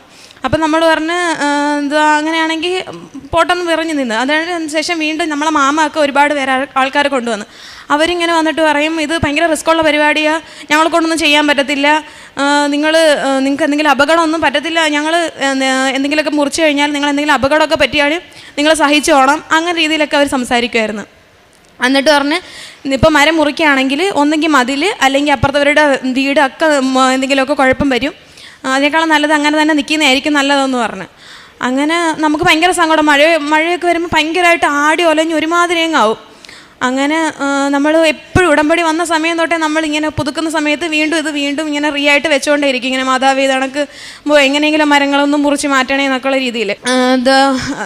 അങ്ങനെ ഈ ജാനുവരി 2026 ജാനുവരി 3-ന് ഡിസംബർ 2025 ഡിസംബർ 28 ആയപ്പോഴത്തേക്ക് അപ്പുറത്ത് വീട്ടിൽ പുതിയ താമസക്കാർ വന്നു. അപ്പോൾ അവർ പറഞ്ഞ്, ഇത് കണക്ക് ഈ മരം ഇങ്ങനെ നിൽക്കുന്നല്ല, മരം മുറിക്കാൻ നിങ്ങൾ നോക്കുന്നില്ലേന്ന് പറഞ്ഞു. അപ്പം ഞങ്ങൾ പറഞ്ഞു, ഇത് കണക്ക് ഒരുപാട് പേര് വന്ന്, പക്ഷെ നമ്മളെ കൊണ്ടൊന്നും പറ്റുന്നില്ല, അവരൊക്കെ ഇങ്ങനെ പറയുന്നത് കണക്ക് ഭയങ്കര അപകടങ്ങളുണ്ടാവും, പിന്നെ അവർ വരുന്നവരെല്ലാം ചോദിക്കുന്ന 20,000 രൂപ അല്ലെങ്കിൽ 18,000 രൂപ ഒക്കെ കൊടുത്താലേ ഇത് മരം മുറിച്ച് മാറ്റത്തോളൂ, എന്നാലും അവരൊരു ഇത് പറയുന്നില്ല, ഒരു അപകടം കൂടാതെ ഒന്നും ഞങ്ങൾക്ക് ചെയ്തു തരാൻ പറ്റുന്നുള്ള രീതിയിലൊന്നും അവർ പറയുന്നില്ല. എന്നിട്ട് അങ്ങനെയൊക്കെ പറയുന്നത് ഇങ്ങനെ നമ്മൾ അവരുടെ അടുത്ത് പറഞ്ഞു. അപ്പോൾ ആ കാക്ക പറഞ്ഞ്, എൻ്റെ കയ്യിലൊരാളുണ്ട്, ഞാൻ അവരുടെ അടുത്ത് പറയാമെന്ന് പറഞ്ഞു. അങ്ങനെ അവർ പിറ്റേന്ന് വന്ന് അവർ ഞങ്ങളുടെ അടുത്ത് ഇങ്ങനെ വന്നിട്ട് പറഞ്ഞ്, ഞങ്ങൾ നാളെ വന്ന് ഞങ്ങൾ മുറിക്കും എന്നിങ്ങനെ പറഞ്ഞു. പൈസയോ കാര്യങ്ങളോ ഒന്നും നമ്മുടെ അടുത്ത് ചോദിച്ചില്ല. എന്നിട്ട് ഞാനത് ഞങ്ങൾ പറഞ്ഞ്, ഇത് കണക്ക് കുറേ പേര് വന്ന് നോക്കിയിട്ട് പോയതാ, അവരൊക്കെ ഇങ്ങനെ പറഞ്ഞ് ഭയങ്കരമായിട്ട് അപകടങ്ങളുണ്ടാവും, മതിലിടിഞ്ഞ് വീഴും, നമ്മളെ വീട് ഇടിഞ്ഞു വീഴും എന്നൊക്കെയാണ് പറഞ്ഞത് എന്ന് പറഞ്ഞു. അതൊന്നും സാരമില്ല, ഞങ്ങൾ നല്ല പോലെ മുറിച്ച് തരും, നിങ്ങൾക്ക് നാളെ പറ്റുമോ എന്ന് ചോദിച്ചു. അപ്പോൾ ഞങ്ങൾ പറഞ്ഞു, ഓ ശരി, ഞങ്ങൾക്ക് കുഴപ്പമില്ല എന്ന് പറഞ്ഞു. അപ്പം പറഞ്ഞു, എന്നാൽ വേഗം KCB ചെന്ന് ലൈനിന് വേണ്ടിയിട്ടുള്ള കാര്യങ്ങൾ, ലൈൻ ഓഫ് ചെയ്യാനുള്ള കാര്യങ്ങളൊക്കെ നിങ്ങൾ ആപ്ലിക്കേഷൻ കൊടുത്തോളാൻ പറഞ്ഞു. ഞാനും അതോടൊക്കെ കൊണ്ട് കൊടുത്തിട്ട് ഞാൻ ഉമ്മ അടുത്ത് വന്നിട്ട് പറഞ്ഞു, അത് നടക്കുമോ? അപ്പോൾ ഉമ്മ പറഞ്ഞു, നടന്നു കഴിഞ്ഞ് നമ്മൾ എന്തായാലും നമ്മൾ സാക്ഷ്യം പറയാൻ പോകും, ഇത് മാതാവ് കൊണ്ട് തന്നെയായിരിക്കും, നമുക്കത് എന്തായാലും നമുക്ക് നോക്കാമെന്ന് പറഞ്ഞു. അങ്ങനെ ഞാൻ പോയി ആപ്ലിക്കേഷനൊക്കെ കൊടുത്ത്, അങ്ങനെ ഇവർ 31-ാം തീയതി ഡിസംബർ 30-ാം തീയതി വന്നു. അപ്പം അവർക്ക് വേറെ എന്തോ ഇഷ്യൂ കാര്യങ്ങളായപ്പോൾ അവർ പറഞ്ഞ്, ഞങ്ങൾ വന്ന് 3-ാം തീയതി ന്യൂ ഇയർ ഒക്കെ ആയപ്പോഴത്തേക്ക് അവർ പറഞ്ഞ്, ന്യൂ ഇയർ ഒക്കെ കഴിയട്ടെ, നമ്മൾ 3-ാം തീയതി വന്ന് മുറിക്കാമെന്ന് പറഞ്ഞു. അങ്ങനെ 3-ാം തീയതി രാത്രി 2-ാം തീയതി രാത്രിയൊക്കെ നമുക്ക് ഭയങ്കര പേടിയായിരുന്നു, അയ്യോ എങ്ങനെയായിരിക്കും, ഇനി എന്തെങ്കിലും അപകടങ്ങൾ വരുമോ, അങ്ങനെ നമ്മളെ വീടിന് എന്തെങ്കിലും പറ്റിയാലും നാട്ടുകാർ മീൻസ് അയൽവാസിൻ്റെ കാര്യം അവരുടെ ഒന്ന് വരരുതല്ലോ എന്നുള്ള രീതിയിൽ നമ്മൾ ഭയങ്കര പേടിയായിരുന്നു. ഒന്ന് വരല്ല, ഇപ്പം നമ്മൾ ഇങ്ങനെ പറയായിരുന്നു, നമ്മളെ അതിലിന് എന്തെങ്കിലും കുഴപ്പമുണ്ടായാലും കുഴപ്പമില്ല, അപ്പുറത്തും ആർക്കൊന്നും ഒന്നും വരാതിരുന്നാൽ മതിയായിരുന്നു എന്നിങ്ങനെ പറഞ്ഞു. അപ്പം ഞാൻ പറഞ്ഞു, ഇല്ല അമ്മ പ്രാർത്ഥിക്കാം നമുക്ക് എന്ന് പറഞ്ഞു. അങ്ങനെ ഉമ്മ സായന പ്രാർത്ഥിക്കുന്ന സമയത്ത് ഇങ്ങനെ മാതാവിൻ്റെ അടുത്ത് ഇങ്ങനെ പ്രാർത്ഥിക്കുമായിരുന്നു, മാതാവേ ഒരു കുഴപ്പമൊന്നും ഇല്ലാതെ എല്ലാം ശരിയാക്കി തരണേന്ന്. പിറ്റേന്ന് രാവിലെ ഉറക്കം എഴുന്നേറ്റ് ഉടനെ ചെന്ന് ഉപ്പിട്ട് 2 മരത്തിൻ്റെ താഴെ ഉപ്പിട്ട് പ്രാർത്ഥിച്ച് വിശ്വാസ പ്രമാണം ചൊല്ലി കുരിശും വരച്ച് അതിനുശേഷമാണ് ആൾക്കാർ വന്നത്. ഒരു 9 മണിയൊക്കെ ആയപ്പോഴാണ് ആൾക്കാർ വന്നത്. ആൾക്കാർ വന്ന് പെട്ടെന്ന് മേളിൽ കയറുന്നു, മരം മുറിക്കുന്നു, കൊമ്പുകൾ ഉറത്തിയിടുന്നു. നമ്മൾ തന്നെ ആലോചിച്ച് നോക്കി, ഇതാണൊക്കെ അവർ പറഞ്ഞ ആൾക്കാരൊക്കെ അതും ഇതൊക്കെ പറഞ്ഞിട്ടും അവരൊക്കെ അത് ലൈൻ പോലെ ലോഫ് ചെയ്യാതെ തന്നെ അവർ ഓരോരുത്തരും മേളിൽ കയറുന്നു, കൊമ്പുകളെല്ലാം ഇതാക്കിയിട്ട് മറ്റേ സ്ട്രെയിറ്റ് ആയിട്ട് മരം നിർത്തിയിരിക്കുക. എന്നിട്ട് പറഞ്ഞാൽ ഇനി ബാക്കി നമ്മൾ കാപ്പി പിടിച്ചിട്ട് വന്നിട്ട് മുറിക്കാമെന്ന് പറഞ്ഞു. അപ്പം ഞാൻ ഇങ്ങനെ വെളിയിൽ ചെന്നിട്ട് നോക്കാൻ നേരത്ത് മരം പകുതി മുക്കാലും മുറിച്ച് കഴിഞ്ഞ്, പിന്നെ ഇനി വലുതായിട്ട് ഇനി അവർ കെട്ടി ഇറക്കിയാൽ മതി. അപ്പോൾ ഞാൻ പറഞ്ഞു പകുതിയും തീർന്നു കേട്ടോ എന്നിങ്ങനെ പറഞ്ഞു. അപ്പം പറഞ്ഞാൽ അത് എല്ലാം മാതാവിൻ്റെ കൃപയില. ഉമ്മ ഇങ്ങനെ പ്രാർത്ഥിച്ചുകൊണ്ടിരിക്കുക, എപ്പോഴും ഇങ്ങനെ ഒരു ആഹാരം പോലും കഴിക്കാതെ ഇങ്ങനെ പ്രാർത്ഥിച്ചുകൊണ്ടിരിക്കുക. ഇല്ല KCB-കാർ വന്ന് ലൈനൊക്കെ ഓഫാക്കി തന്ന് അങ്ങനെ നമ്മളെ മാവ് മൊത്തവും മുറിച്ച് പകുതിയാക്കി പറങ്കാവോട്ട് മുറിക്കാനായിട്ട് പോകും അവർ. അതിന് പറങ്കാവ് മുറിച്ചുകൊണ്ടിരിക്കുന്ന സമയത്ത് മുറിച്ചുകൊണ്ടിരിക്കുന്ന ആൾ ഇച്ചിരിയും കൂടെ വൈകിട്ടായി, ഒരു 5 മണിയോളമായി. അപ്പോൾ അവർക്ക് 6:30 ആകുമ്പോഴത്തേക്ക് ഇത് ലൈനൊക്കെ ഇടണം, അതുകൊണ്ട് വേഗം മുറിക്കണം എന്ന് പറഞ്ഞ് KCB-ന്ന് ആൾ വന്ന്. അങ്ങനെ ഇവർ പെട്ടെന്ന് ആ ഒരു വെപ്രാളത്തിൽ നീളം കൂട്ടി മുറിച്ച സമയത്ത് ഇയാളുടെ കയ്യിൽ നിൽക്കാതെ ഈ മരത്തിന് ആ വലിയ കൊമ്പ് വന്ന് വീണത് കറങ്ങി തിരിഞ്ഞപ്പോൾ നമുക്കറിയാം അത് വന്നു കഴിഞ്ഞാൽ നേരെ വന്ന് നമ്മൾ ഷെയ്ഡിലിടിക്കും. ഷെയ്ഡ് ഒന്നെങ്കിൽ ഇടിഞ്ഞ് മൊത്തത്തിൽ പോകും, അല്ലെങ്കിൽ ആ മരത്തിലാണ് ഇടിക്കുന്നെങ്കിൽ ആ മരത്തിലിരിക്കുന്ന ആളും താഴെ നിൽക്കുന്ന ആളുടെ ദേഹത്ത് വന്ന് വീഴും, അതിനകത്ത് ആരെങ്കിലും ഒരാൾ മരിക്കും. ആ ഒരു രീതിയിലായിരുന്നു. അതിന് ഞാൻ നോക്കാൻ നേരത്ത് ഉമ്മ ഇങ്ങനെ ഫ്രണ്ടിൽ ഇങ്ങനെ നിൽക്കുമായിരുന്നു. ഈ മരം ആ ശിഖരം നേരെ വന്ന് നമ്മളെ പ്ലാവിനകത്തിൽ ആരോ കൊണ്ടുവന്ന് തട്ടിക്കുന്ന രീതിയിൽ എന്നിട്ട് അതിനകത്ത് ഒരുപാട് ചക്കകൾ നിൽപ്പുണ്ടായിരുന്നു. അത് വലിയ വലിയ ചക്കകൾ. അതിനകത്തുനിന്ന് ഒരു ചക്ക അത്രയും ഫോഴ്സിന് ആ മരം വന്ന് വീണേണ്ട ആ ചക്ക ആ ഒരു വലിയ ചക്ക വന്ന് നേരെ ഉമ്മ നിൽക്കുന്നതിൻ്റെ നേരെ വരുമായിരുന്നു. അങ്ങ് ദൂരെയാണ് ആ പ്ലാവ് നിൽക്കുന്നത്. ഉമ്മ ഇച്ചിരി നല്ല ദൂരെയാണ് നിൽക്കണത്. അവിടുന്ന് ആ ചക്ക ഉരുണ്ട് വന്ന് ഉമ്മ നിൽക്കുന്നതിന് അടുത്തോട്ട് ഇങ്ങനെ ഉരുണ്ട് വരും. അപ്പോൾ ഉമ്മാടത്തിൽ ആരോ പറഞ്ഞ് മാറ്റുന്ന രീതിയിൽ ഉമ്മ ജസ്റ്റ് ഇങ്ങനെ ഒന്ന് മാറിയതും അത് ജസ്റ്റ് ഉമ്മ നിന്ന് ആ ഭാഗത്ത് തന്നെ വന്ന് ചക്ക ഇടിച്ച്, എന്നിട്ട് അവിടുത്തെ മതിൽ മൊത്തം പൊട്ടിപ്പോയി. അപ്പോൾ അവിടെ നിൽക്കുന്ന എല്ലാവരും പറഞ്ഞു, നിങ്ങൾക്ക് എന്തോ അനുഗ്രഹമുണ്ട്, ഇത്രയും കുഴപ്പങ്ങളൊന്നും വന്നില്ല, നിങ്ങളിപ്പോൾ മരിച്ചു പോകണ്ടായിരുന്നു, ഇപ്പോൾ ആ വലിയ ചക്ക നെഞ്ചത്ത് വീണ്ടിരുന്നെങ്കിൽ ഇപ്പോൾ എന്തോ സംഭവിച്ചാണ്, മരമുറിയോ ഒന്നും നടക്കത്തില്ലായിരുന്നു, നിങ്ങളിപ്പോൾ ഇവിടെ ഒരു മരണം തന്നെ സംഭവിച്ചായിരുന്നു പറഞ്ഞാൽ അത്രയ്ക്കും വലിയ ചക്ക അത്രയ്ക്കും ഫോഴ്സിനാണ് വന്നത്. അത് വെച്ചാൽ അവിടെ നിന്ന് മതിൽ മൊത്തത്തിൽ ആ റൗണ്ടിൽ ആ ചക്കയുടെ വലുപ്പത്തിൽ തന്നെ പൊട്ടിപ്പോയി. അങ്ങനെ ആൾക്കാരെല്ലാവരും ഇങ്ങനെ പറഞ്ഞത് നിങ്ങൾക്ക് എന്തോ അനുഗ്രഹമുണ്ട്. ഒന്നാമത് തന്നെ ഈ മരം ഇത്രയും ഇതായിട്ട് നിന്നിട്ട് പോലും നിങ്ങളെ ഇത് കണക്ക് ആൾക്കാർ വന്ന് പെട്ടെന്ന് അത് മരം മുറിക്കുന്ന അതൊക്കെ എന്തോ ഭാഗ്യം തന്നെ നിങ്ങളെന്ന് പറഞ്ഞു. അതെല്ലാം നമ്മളെ മാതാവിൻ്റെ മധ്യസ്ഥയിൽ നിന്ന് കർത്താവ് ചെയ്തു തന്നെ ഞങ്ങൾക്ക് പൂർണ്ണ വിശ്വാസമുണ്ട്. കാരണം ഇത്രയും നാൾ ഈ 14 വർഷമായിട്ട് ഇത്രയും ആൾക്കാർ വന്ന് നോക്കിയിട്ട് പോലും ഇതുവരെ അതിന് ഒന്ന് ചെയ്യാൻ ആരൊരാൾ പോസിറ്റീവ് പറഞ്ഞിട്ടില്ല. വരുന്നവരെല്ലാം 15, 16 രൂപ അല്ലെങ്കിൽ 20,000 രൂപ ഉണ്ടെങ്കിൽ തന്നെ ഞങ്ങൾ മുറിച്ച് കഴിഞ്ഞാൽ അങ്ങനെ ചെയ്യും, ഇങ്ങനെ പോകുന്നൊക്കെ ഇങ്ങനെ പറഞ്ഞിട്ട് അത് ഇങ്ങനെ പൂവ് പറിച്ച് കളയുന്ന രീതിയിലാണ് 2 മരങ്ങളും മുറിച്ച് തന്നത്. അത് കഴിഞ്ഞിട്ട് അയൽക്കാരെല്ലാം മുറിച്ച് കഴിഞ്ഞിട്ട് എല്ലാത്തിനും വന്ന് നോക്കിയാൽ എവിടെയെങ്കിലും വന്ന് ഇടിച്ച് വീണോ, എവിടെയെങ്കിലും എന്തെങ്കിലും പൊട്ടിപ്പോയോ, അങ്ങനെയൊക്കെയാണ് ആൾക്കാർ വന്ന് ചോദിച്ചത്. നമ്മൾ പറഞ്ഞ് തറയൊന്ന് ചെറുതായിട്ടൊന്ന് പൊട്ടിയതേ ഉള്ളൂ, വേറെ ഒന്നും സംഭവിച്ചില്ല എന്ന് പറഞ്ഞു. അവരൊക്കെ ഭയങ്കര അത്ഭുതത്തോടെ പറയുന്നത്, നിങ്ങൾ മരങ്ങൾ പെട്ടെന്ന് മുറിച്ചല്ലേ, നിങ്ങൾ ഒരു മതിൽ പോലെ ഇളക്കി മാറ്റേണ്ടല്ലായിരുന്നല്ലേ, എല്ലാം റെഡിയാക്കി നിങ്ങൾക്ക് തന്നല്ലേ, നിങ്ങൾ എന്തോ അനുഗ്രഹമുള്ള ആൾക്കാരാന്നൊക്കെ ഇങ്ങനെ പറയും. നമ്മൾ പറഞ്ഞാൽ ഇങ്ങനെ ദൈവത്തിൻ്റെ കൃപയിൽ നമ്മളത് നടത്തിയതാ എന്നുള്ള രീതിയിൽ അത് നമ്മളിങ്ങനെ മനസ്സിൽ പറയും, അതാവേ ഞങ്ങളൊന്ന് സാക്ഷ്യം പറഞ്ഞേക്കാവേ. അത്രയ്ക്ക് വലിയ രീതിയിലാണ് നിന്നത്. പിന്നെയെന്ന് പറഞ്ഞാൽ അത് മാതാവിൻ്റെ കൃപയിലാണെന്ന് ഞങ്ങൾ ഇന്നും വിശ്വസിക്കുന്നത്. കാരണം വെച്ചാൽ അത്രയ്ക്കും ഇതിലാണ് നിന്നത്. പിന്നെ രണ്ടാമെന്ന് പറഞ്ഞാൽ നമുക്ക് വീടിൻ്റെ മെയിൻ്റെനൻസിന് വേണ്ടിയിട്ട് നമ്മൾ ലോണിന് ഒരുപാട് അപേക്ഷിച്ചുകൊണ്ടിരുന്നതായിരുന്നു. ഒരുപാട് വട്ടം നമ്മൾ പഞ്ചായത്തിലൊക്കെ കയറി ചോദിച്ചുകൊണ്ടൊക്കെ ഇരുന്നത്. അപ്പോൾ അവർ പറഞ്ഞത് കണക്ക് പറ്റത്തില്ല, ഇപ്പോഴങ്ങനെ സാങ്ഷൻ ഒന്നും പറയത്തില്ല, വെറും നിർധരരായിട്ടുള്ള ആൾക്കാർക്കേ പറ്റത്തുള്ളൂ, അല്ലെങ്കിൽ എന്തെങ്കിലും വലിയ രോഗങ്ങളുള്ള ആൾക്കാർക്കേ പറ്റത്തുള്ളൂ, അങ്ങനെയൊക്കെ പറഞ്ഞു. അങ്ങനെ ഇരിക്കുമ്പോഴത്തേക്ക് ഒരു ലോണിൻ്റെ കാര്യം ഇങ്ങനെ നമ്മളിങ്ങനെ കേട്ട് അങ്ങനെ നമ്മൾ വില്ലേജിൽ തന്നെ ഇതാക്കിയപ്പോഴത്തേക്ക് അവർ പറഞ്ഞു നിങ്ങൾ ആപ്ലിക്കേഷൻ കൊടുത്തോളാൻ പറഞ്ഞു. അത് നമ്മൾ ആപ്ലിക്കേഷൻ കൊണ്ട് ഇവിടെ കളക്ടറേറ്റിൽ കൊടുക്കും. അപ്പോൾ അവർ പറഞ്ഞു ഒരുപാട് വേഴയുണ്ട്, പക്ഷേ നിങ്ങൾക്കിപ്പോൾ എന്താണ് വേണ്ടത്? അപ്പോൾ ഞങ്ങൾ പറഞ്ഞു ഇതാണക്ക് ഞങ്ങളെ കട്ടളകളും കാര്യങ്ങളും ഒക്കെ പോയിരിക്കുക. അപ്പം പറഞ്ഞു ഇതിനേക്കാളും വലിയ കുറേ പേര് വന്നിട്ടുണ്ട്, എന്തായാലും ഇതിനകത്ത് നോക്കാം എന്നുള്ള രീതിയിൽ അവർ വെച്ച്. പക്ഷേ നമുക്ക് ഇത്രയും പേരിനകത്ത് 10 പേർക്കെങ്ങാണ്ടുള്ള ആ ലോൺ സാങ്ഷൻ ആവുന്നത്. അപ്പം നമുക്കതിനകത്ത് നിന്ന് അത് സാങ്ഷൻ ആവുകയും ചെയ്ത് നമുക്ക് ലോണിൻ്റെ പൈസ കിട്ടുകയും ചെയ്ത്.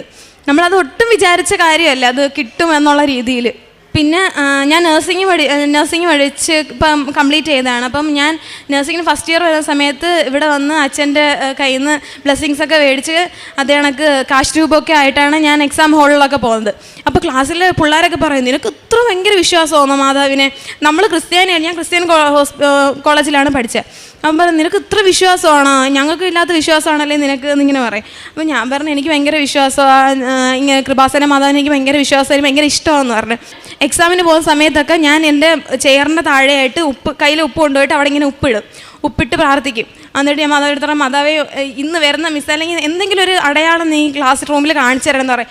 സൂക്ഷ്യം പോലെ ഇപ്പം 4 എക്സാം ഉണ്ടെങ്കിൽ ആ 4 സമയത്ത് മിസ്മാർ വരുന്ന ഒരാൾ എന്തെങ്കിലും ചാര കളർ ഡ്രസ്സായിരിക്കും, അല്ലെങ്കിൽ ഒരാൾ നീലയായിരിക്കും, അല്ലെങ്കിൽ ഒരാൾ പച്ച സാരി ആയിരിക്കും. അങ്ങനെ എന്തെങ്കിലും ഈ 4 ദിവസം അതേ കണക്കായിരുന്നു മിസ്മാർ വന്നപ്പോൾ സാരിയുടെ കളർ മാറി. അപ്പം നമ്മൾ വിചാരിക്കും അതണക്ക് മാതാവ് വന്നിട്ടുണ്ട്, നീല സാരി കാണുമ്പോൾ നമ്മൾ മാതാവ് വന്നിട്ടുണ്ട്. അങ്ങനെ ലാസ്റ്റ് പരീക്ഷ ആയപ്പോൾ സമയത്ത് എൻ്റെ പ്രിൻസിപ്പളായിരുന്നു ഹോളിൽ നിന്ന്. അപ്പോൾ പ്രിൻസിപ്പൾ പറഞ്ഞു, ഫാത്തിമ ഇവരെല്ലാവരും ക്രിസ്ത്യാനികൾ, അവർ ഉപ്പിട്ട് പ്രാർത്ഥിക്കുന്നത്, നീ എന്തിനെ ഉപ്പിട്ട് പ്രാർത്ഥിക്കുന്ന, നിനക്ക് ഇത്ര വിശ്വാസം? ഞാൻ പറഞ്ഞു, അപ്പോൾ എൻ്റെ കയ്യിൽ കൊന്തയും കാശുരൂപം ഒക്കെ ഉണ്ട്. അപ്പോൾ ഞാൻ പറഞ്ഞു ഇതാണെങ്കിൽ എനിക്ക് ഭയങ്കര വിശ്വാസമാണ് മാതാവിനെ എന്ന് പറഞ്ഞു. അപ്പം ഞാൻ ഇങ്ങനെ ചിരിച്ചുകൊണ്ട് പറഞ്ഞു മാതാവ്. അപ്പം പറഞ്ഞു, ഓ ജയിക്കാൻ വേണ്ടിയിട്ടായിരിക്കും എന്ന് പറഞ്ഞു. ഞാൻ പറഞ്ഞു, അങ്ങനെയല്ല, എനിക്ക് ഭയങ്കര ഇഷ്ടമാണ്, എൻ്റെ കൂടെ ഉള്ളതാണെങ്കിൽ എനിക്ക് എപ്പോഴും ഫീൽ ചെയ്യും, അതുകൊണ്ടാണ് ഞാൻ ഇത് എപ്പോഴും കൊണ്ട് നടക്കുന്നതെന്ന് പറഞ്ഞു. അപ്പോൾ ഞാൻ പറഞ്ഞു, എന്നിട്ട് ഞാൻ ഇങ്ങനെ മാഡത്തിൻ്റെ അടുത്ത് പറഞ്ഞു, മാഡം നോക്കിയാൽ ഞങ്ങളുടെ ക്ലാസ്സിലുള്ള ഞങ്ങൾ ഈ ഇരിക്കുന്ന എല്ലാവരും പാസ്സാവുമെന്ന് പറഞ്ഞു. റിസൾട്ട് വന്നപ്പോൾ നമ്മളെല്ലാവരും പാസ്സായി, നമ്മളെല്ലാവരും. അത് ഭയങ്കര ഇതായിരുന്നു.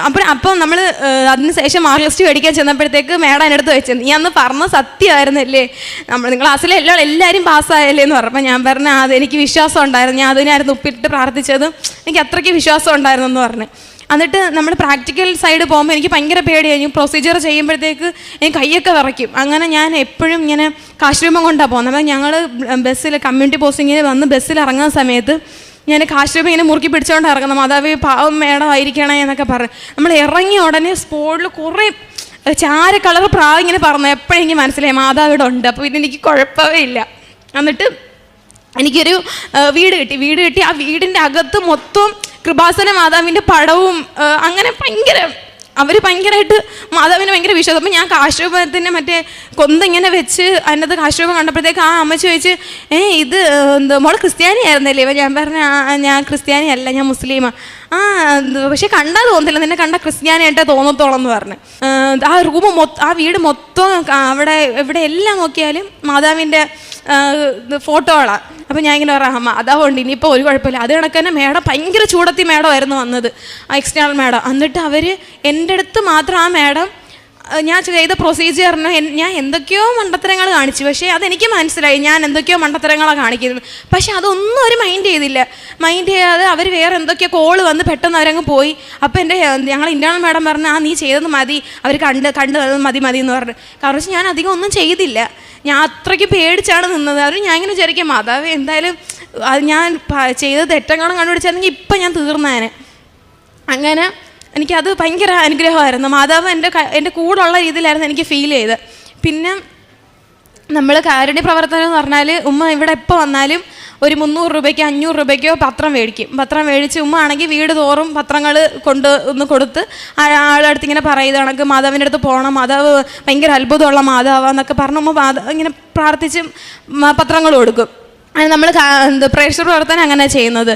പിന്നെ ഇവിടുത്തെ അച്ഛൻ്റെ ടോക്ക് എപ്പോഴും ഉമ്മ ഒരാഴ്ചയിൽ ഒരു ദിവസം പോലും മുടങ്ങത്തില്ല. അതെല്ലാം കണ്ട് ഷെയർ ചെയ്തു, നമ്മൾ കുറേ ഫ്രണ്ട്സിനൊക്കെ ഷെയർ ചെയ്ത് കൊടുക്കും. പിന്നെ നമ്മൾ ഫുഡ് ആദ്യമേ നമ്മൾ വീട്ടിൽ നിന്ന് കൊല്ലത്ത് കൊണ്ടുപോയി അവിടെ ഉള്ള ആൾക്കാർക്കൊക്കെ ആയിരുന്നു നമ്മൾ വിതരണം ചെയ്യുന്നത്. പിന്നെ എനിക്ക് കോളേജിലൊക്കെ പോയി തുടങ്ങിയപ്പോഴത്തേക്ക് ലീവൊന്നും ഇല്ലാതെ വന്നപ്പോഴത്തേക്ക് നമ്മൾ വീടിൻ്റെ അടുത്ത് തന്നെ ഉണ്ട് സ്നേഹ അലമാര എന്ന് പറയുന്ന ഒരു ഫുഡൊക്കെ കൊണ്ടുവെക്കുന്ന ഒരു സ്ഥലം. അങ്ങനെ നമ്മൾ അവിടെ കൊണ്ടുവന്ന് എല്ലാ മാസവും ഫുഡ് കൊണ്ടുവെക്കും. അതൊക്കെയാണ് നമ്മൾ ചെയ്യുന്നത്. നമ്മൾ പിന്നെ ചാരിറ്റബിൾ ഉണ്ട്, നമ്മൾ മയ്യനാട് ഒരു ചാരിറ്റബിൾ ട്രസ്റ്റ് ഉണ്ട്.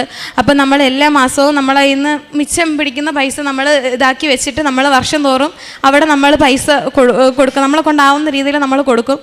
പിന്നെ എല്ലാ മാതാവിൻ്റെ മധ്യസ്ഥയിൽ തിരുക്കുമാരൻ ചെയ്തതാണ് ഇപ്പോൾ 100% അതിനേക്കാളും കൂടുതൽ ഞാൻ വിശ്വസിക്കുന്നുണ്ട്.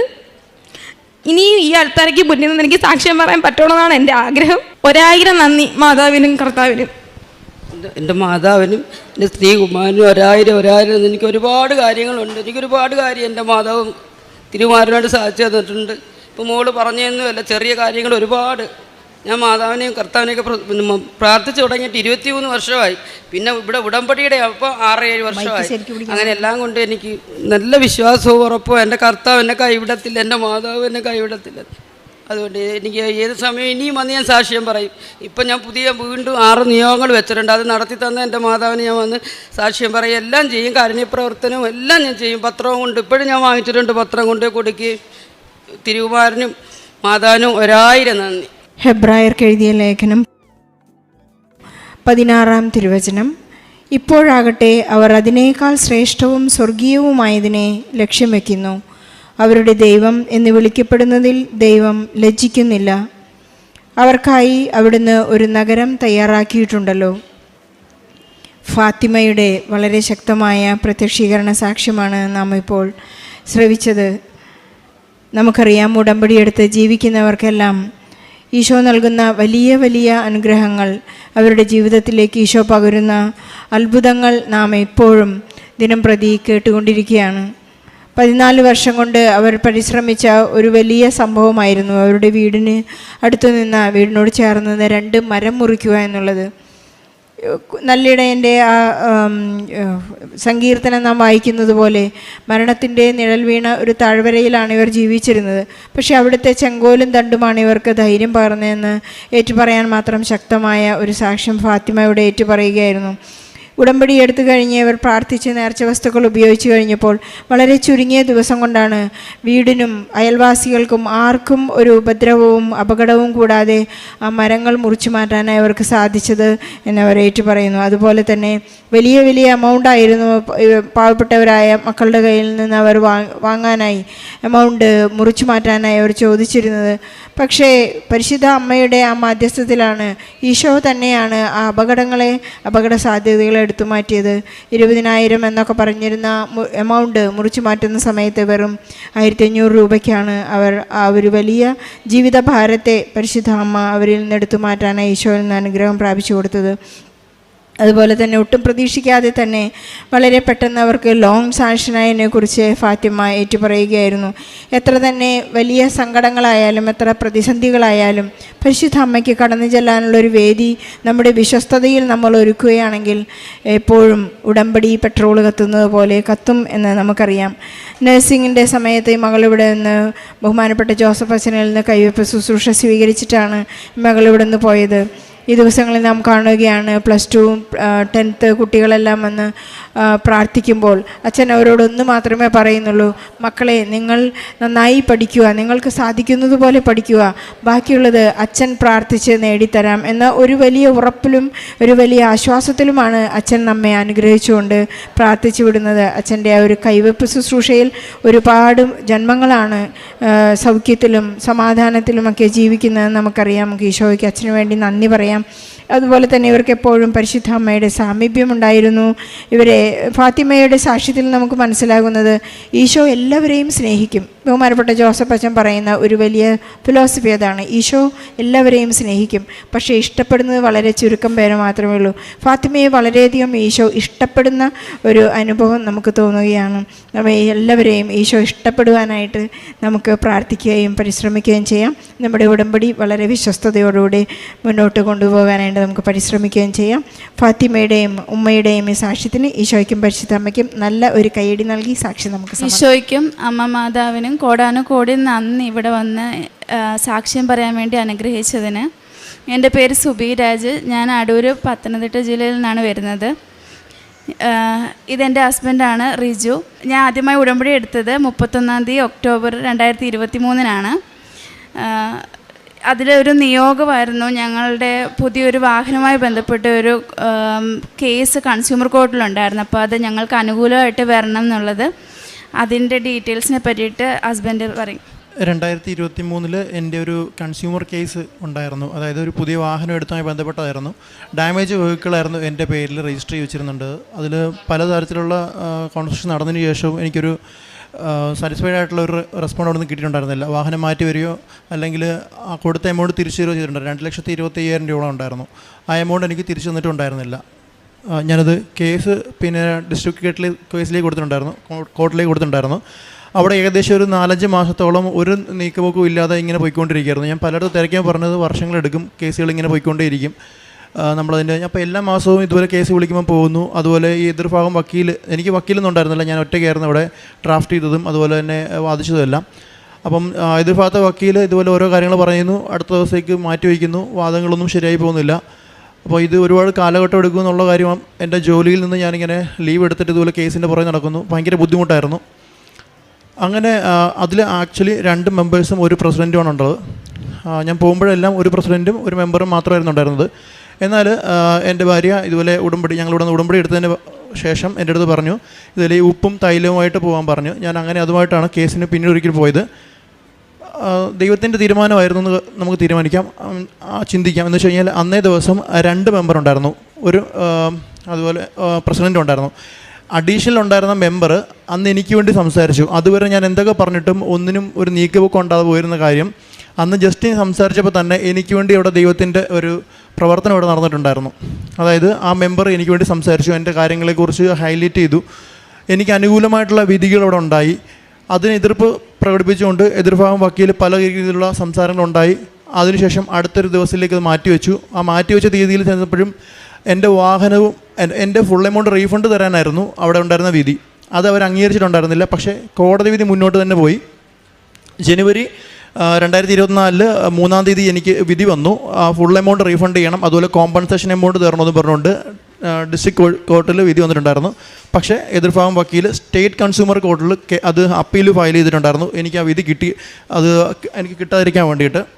പക്ഷേങ്കിൽ ഞാൻ അതിന് പുറകെ വീണ്ടും പോയി. അപ്പം മെയ്യിലേക്ക് മാറ്റി വെച്ചിട്ടുണ്ടായിരുന്ന മെയ്യിലെ കേസ് വീണ്ടും ഒക്ടോബറിലേക്ക് മാറ്റിച്ചു. അങ്ങനെ കുറച്ച് ലാഗ് എനിക്ക് ഫീൽ ചെയ്തിട്ടുണ്ടായിരുന്നു.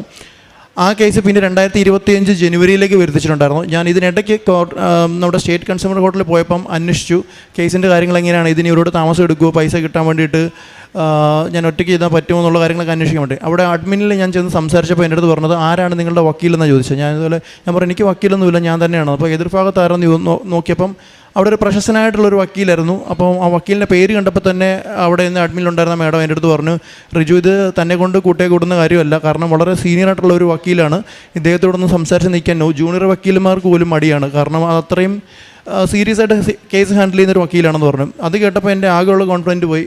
എന്ത് ചെയ്യാമെന്നറിയില്ല, കേസോ കാര്യങ്ങളൊന്നും എൻ്റെ ജീവിതത്തിലൊന്നും ഉണ്ടായിട്ടുള്ളതൊരു കാര്യമാണ്.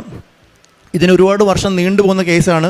ഏതെങ്കിലും ഒരു സീനിയർ വക്കീലിനെ തന്നെ വെച്ച് ഈ കേസ് നടത്തിയില്ല എന്നുണ്ടെങ്കിൽ ഇത് നിങ്ങളുടെ കയ്യിൽ നിൽക്കില്ല എന്ന് എൻ്റെ ഉറപ്പിച്ച് പറഞ്ഞു. അപ്പോൾ അതിനുമായി ബന്ധപ്പെട്ട് 1-2 വക്കീലോട് സംസാരിച്ചു. നല്ല രീതിയിലുള്ള ചാർജസ് അവർ ചോദിച്ചിട്ടുണ്ടായിരുന്നു. പിന്നീട് സിറ്റിങ്ങിനനുസരിച്ച് ചാർജ് വരും എന്നുള്ള കാര്യങ്ങൾ സംസാരിച്ചു. അപ്പം എന്ത് ചെയ്യണമെന്ന് എനിക്കറിയില്ല. ഓൾറെഡി എനിക്ക് കുറേ നഷ്ടങ്ങൾ വന്നു, അതുപോലെ തന്നെ ഇങ്ങനെയുള്ള പ്രശ്നങ്ങളും. ഞാൻ ആകെ ജനുവരിയിൽ ഈ കേസ് വെച്ച സമയത്ത് ഞാൻ ഹിയറിങ്ങിന് ചെന്ന സമയത്ത് എൻ്റെ കയ്യിൽ ആകെ ഉപ്പും തൈലും ഉണ്ട്. പോകുന്ന വഴിക്ക് തന്നെ ഞാൻ പ്രാർത്ഥിച്ചുകൊണ്ടാണ് പോകുന്നത്, അതുപോലെ സാക്ഷികളും കേട്ടുകൊണ്ടാണ് പോകുന്നത്. എൻ്റെ കയ്യിൽ ആകെ ഒരു മെറിട്ടെന്ന് പറയുന്നത് ഈ പറയുന്ന തൈലം അതുപോലെ ഉപ്പുണ്ട്, ദൈവം എൻ്റെ കൂടെയുണ്ട് എന്നുള്ളൊരു വിശ്വാസം മാത്രം. ഞാൻ ആ കോർട്ടിലേക്ക് ചെന്നു, അവിടെ ഇരുന്നു, എല്ലാവരും വന്നു, കേസുകൾ ഓരോന്നോരോന്നായി വിളിച്ചു പോകുന്നുണ്ട്. ഞാൻ അവിടെ ഇരിക്കുമ്പം ശ്രദ്ധിച്ചു, ഒരു വക്കീൽ വരുന്നു, അതുപോലെ 2 വക്കീൽ ഒരുമിച്ച് വരുന്നു. അപ്പം ഇവരെ കണ്ടപ്പോൾ തന്നെ അവിടെ വക്കീലന്മാരെ ഒരല്പം സ്പേസ് കൊടുക്കുന്നു, റെസ്പെക്റ്റ് കാണിക്കുന്നു. അപ്പോൾ തന്നെ എനിക്ക് മനസ്സിലായി, നോർമലി ഇത്രയും പേര് വന്നിട്ട് പോലും ഈ ഒരു ബിഹേവിയർ ഞാൻ കണ്ടിട്ടുണ്ടായിരുന്നില്ല. ആൾ കുറച്ചുകൂടെ സീനിയറാണ്, ഇങ്ങനെയാണ്, എനിക്കത് സസ്റ്റെയിൻ ചെയ്യാൻ പറ്റുമെന്ന് എനിക്ക് അറിയത്തില്ലായിരുന്നു. പക്ഷേ എൻ്റെ പേര് വിളിച്ചു, കേസിലേക്ക് വിളിച്ചു. അതിന് മുമ്പായിട്ട് തന്നെ ഞാൻ പ്രാർത്ഥിച്ചുകൊണ്ടിരിക്കുകയായിരുന്നു. എനിക്ക് എന്ത് ചെയ്യണമെന്ന് അറിയില്ല. എൻ്റെ കയ്യിൽ ഉടമ്പടി തൈലവും ഉണ്ട്, ഉപ്പുമുണ്ട്. എനിക്ക് വേണ്ടി ഒരു വഴി ഒരുക്കി തരണം, എന്നെ കൊണ്ട് അധികം സംസാരിപ്പിക്കല്ല, കാരണം ഈ കേസ് എത്ര നാൾ പോകുമെന്ന് എനിക്കറിയത്തില്ല. പറ്റുമെന്നുണ്ടെങ്കിൽ ദൈവത്തിന് എന്നെ സഹായിക്കാൻ പറ്റുമെന്നുണ്ടെങ്കിൽ ഇത് ഒരു ദിവസം കൊണ്ട് തീർപ്പാക്കി തരണം, കാരണം എൻ്റെ ഇത് കേസ് ഇങ്ങനെ വിളിച്ചുകൊണ്ടിരിക്കുമ്പോൾ നീണ്ടു പോകും, പൈസ കിട്ടാൻ താമസിക്കും, അതുപോലെ ഇതിൻ്റെ പുറമോട്ടുള്ള ബുദ്ധിമുട്ട്, ട്രാവൽ എല്ലാം ബുദ്ധിമുട്ടായിരിക്കും. ദൈവമാതാവ് ഇത് എനിക്ക് പറ്റുമെന്നുണ്ടെങ്കിൽ ഒരു ദിവസം കൊണ്ട് തീർപ്പാക്കി തരണമെന്നായിരുന്നു എൻ്റെ പ്രാർത്ഥന. അത്ഭുതം എന്ന് പറയാം, ഞാൻ എൻ്റെ കേസ് വിളിച്ചു, അവിടെ ചെന്ന് നിന്നു. എൻ്റെ കാര്യങ്ങൾ സംസാരിക്കുന്നതിന് മുമ്പ് എൻ്റെ കയ്യിൽ നിന്ന് പേപ്പറുകൾ മുഴുവൻ അങ്ങ് താഴെ പോയി. ഉള്ള കോൺഫിഡൻറ്റ് മൊത്തത്തിൽ പോയി. എന്ത് ചെയ്യണമെന്ന് അറിയത്തില്ല. ഞാൻ ആ പേപ്പർ വാരിക്കൂട്ടി ഞാൻ ജഡ്ജിലേക്ക് നോക്കി. അപ്പോൾ തന്നെ എതിർഭാഗം വക്കീലുണ്ടായിരുന്നത് സംസാരിച്ച് ഓൾമോസ്റ്റ് അവരുടെ കൺവീൻസിലേക്ക് വന്നിട്ടുണ്ടായിരുന്നു. എനിക്ക് എന്ത് സംസാരിക്കണമെന്ന് അറിയത്തില്ല. ഞാൻ പ്രാർത്ഥിച്ച ദൈവം എന്നെ കൊണ്ട് അധികം സംസാരിപ്പിക്കില്ലെന്നായിരുന്നു. ഞാൻ എൻ്റെ കാര്യങ്ങൾ ജസ്റ്റ് ഒന്ന് ബ്രീഫ് ചെയ്തത് മാത്രമേ ഉണ്ടായിരുന്നുള്ളൂ. അതിൽ ഒരു മെമ്പർ എനിക്ക് ഡിസ്ട്രിക്ട് കോർട്ടിൽ കിട്ടിയതുപോലെ തന്നെ ആ മെമ്പർ എനിക്ക് വേണ്ടി സംസാരിച്ചു, എൻ്റെ കാര്യങ്ങൾ മനസ്സിലാക്കി. 3 പേരും ആ ഒരേ തീരുമാനത്തിലേക്ക് എത്തി ഈ കേസ് ഒറ്റ ദിവസം കൊണ്ട് ഡിസ്മിസ് ചെയ്യിപ്പിക്കും എന്നുള്ള രീതിയിലേക്ക്. ആ കാര്യം കേട്ടപ്പോൾ തന്നെ മറ്റേ വക്കീൽ അത് ഫേവറബിൾ അല്ല, നല്ലതല്ല, അങ്ങനെ ഓരോ കാര്യങ്ങൾ സംസാരിച്ചുകൊണ്ട് വീണ്ടും അതിലൊരു മാറ്റങ്ങളൊക്കെ ഉണ്ടാക്കാൻ ശ്രമിച്ചിട്ടുണ്ടായിരുന്നു. ഫൈനലി ആ ജഡ്ജ് പറഞ്ഞു ഈ കേസിന് മുന്നോട്ട് പോവുകയാണെന്നുണ്ടെങ്കിൽ ഇദ്ദേഹത്തിന് വിത്ത് കോമ്പൻസേഷൻ അഡീഷണൽ ഞാൻ ഇഷ്യൂ ചെയ്യുമെന്ന് പറഞ്ഞു.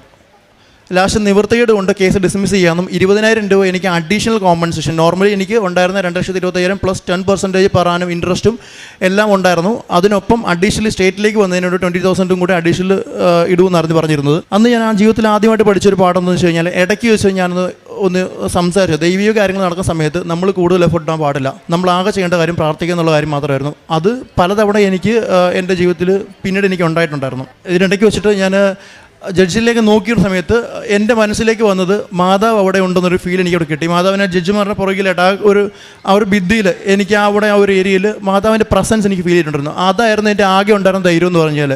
ഈ വിധി വരുന്നതിന് മുമ്പ് ഉണ്ടായിരുന്ന ആകെ ഒരു ധൈര്യം എനിക്കത് മാത്രമായിരുന്നു. പക്ഷേ എനിക്ക് വേണ്ടി അവിടെ സംസാരിപ്പിച്ചതും ആ കാര്യങ്ങൾ ഒറ്റ ദിവസം കൊണ്ട് ഡിസ്മിസ് ആക്കിയതും എനിക്കിത് ഭയങ്കര അത്ഭുതമായിട്ട് തോന്നി. കാരണം വർഷങ്ങൾ നീണ്ടു പോകുന്ന അവിടെ എക്സ്പീരിയൻസ് ആയിട്ടുള്ള പല ആൾക്കാരും എൻ്റെ അടുത്ത് പറഞ്ഞ കേസാണ് ഒറ്റ ദിവസം കൊണ്ട് ആ ഡിസ്മിസ് ആക്കി എൻ്റെ ആ ഒരു എനിക്ക് ആ ഫുൾ എമൗണ്ടും കോമ്പൻസേഷനും ഇഷ്യൂ ചെയ്തത്. അപ്പോൾ ഞാൻ പറഞ്ഞു തന്നത് ഇടയ്ക്ക് വെച്ച് ഞാൻ ഇൻട്രാക്ട് ചെയ്യുന്നത് വെച്ച് കഴിഞ്ഞാൽ 20,000 എനിക്ക് അഡീഷണൽ കോസ്റ്റ് അവിടെ പറഞ്ഞ സമയത്ത് അതിനുശേഷം ഈ വക്കീലിനോട് കുറേ സംസാരിച്ച് അവർ പറഞ്ഞു എൻ്റെ ഇൻട്രസ്റ്റുകളെല്ലാം ഒഴിവാക്കിക്കൊണ്ട് ചാർജസ് എല്ലാം ഒഴിവാക്കി കൊടുക്കണം. അങ്ങനെ ഒരു നെഗോസിയേഷൻ അവിടെ നടന്നിട്ടുണ്ടായിരുന്നു. അപ്പോൾ ഞാൻ സത്യം പറഞ്ഞാൽ ഒന്നും മിണ്ടേണ്ട ആവശ്യം ഉണ്ടായിരുന്നില്ല. കാരണം എനിക്ക് വേണ്ടി മാതാവ് ഇവിടെ പ്രവർത്തിക്കുന്നുണ്ടായിരുന്നു.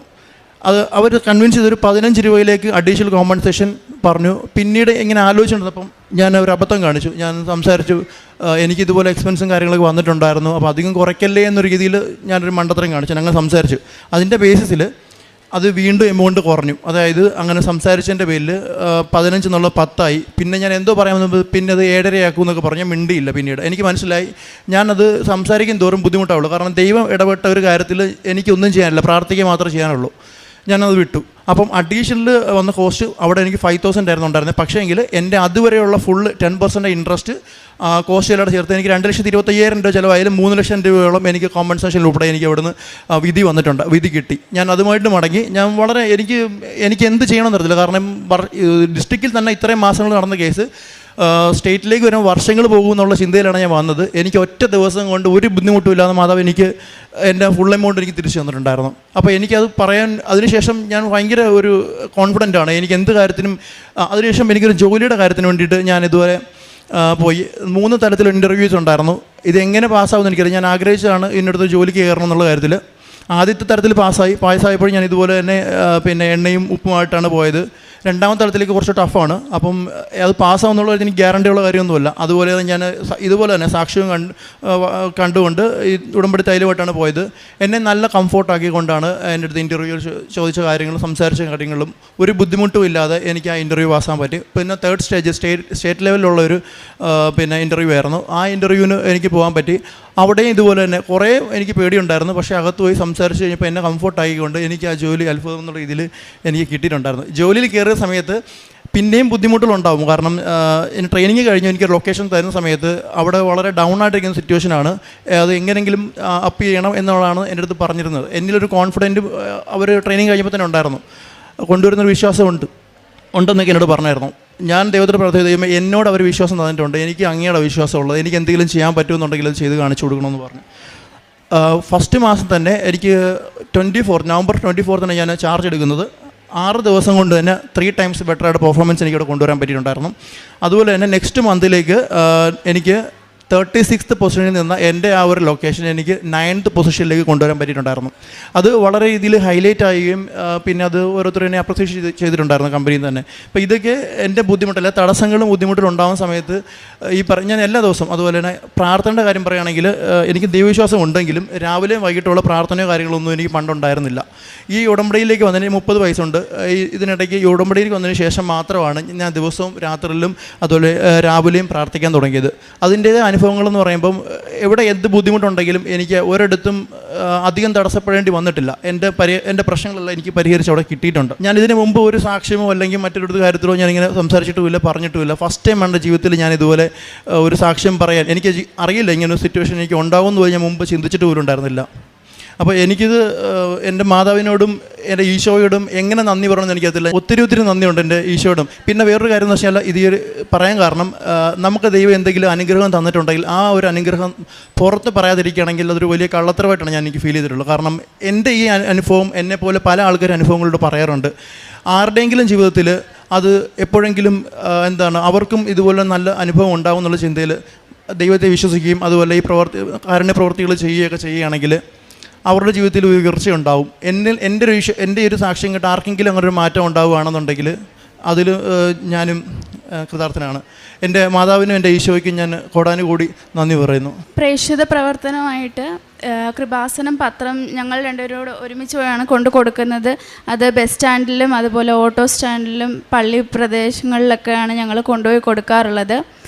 പിന്നെ കാരുണ്യ പ്രവർത്തികളായിട്ട് ഞങ്ങൾ ചെയ്യുന്നത് ഓർഫനേജിൽ പോയി അവിടെയുള്ളവരെ കാണും, അതുപോലെ അവരോട് കുറച്ച് നേരം സംസാരിക്കുകയും പിന്നെ ഞങ്ങളെ കൊണ്ടാകുന്ന വിധത്തിൽ പൈസ കൊടുത്ത് ഹെൽപ്പ് ചെയ്യും, ഫുഡ് വാങ്ങിച്ചു കൊടുക്കുകയൊക്കെ ചെയ്യാറുണ്ട്. പിന്നെ ഈ തെരുവുകളിൽ കിടന്നുറങ്ങുന്നവർക്കൊക്കെ ആണെങ്കിലും നമ്മൾ ഡ്രസ്സ് കൊണ്ട് കൊടുക്കുകയും ഫുഡൊക്കെ കൊടുക്കുകയൊക്കെ ചെയ്യാറുണ്ട്.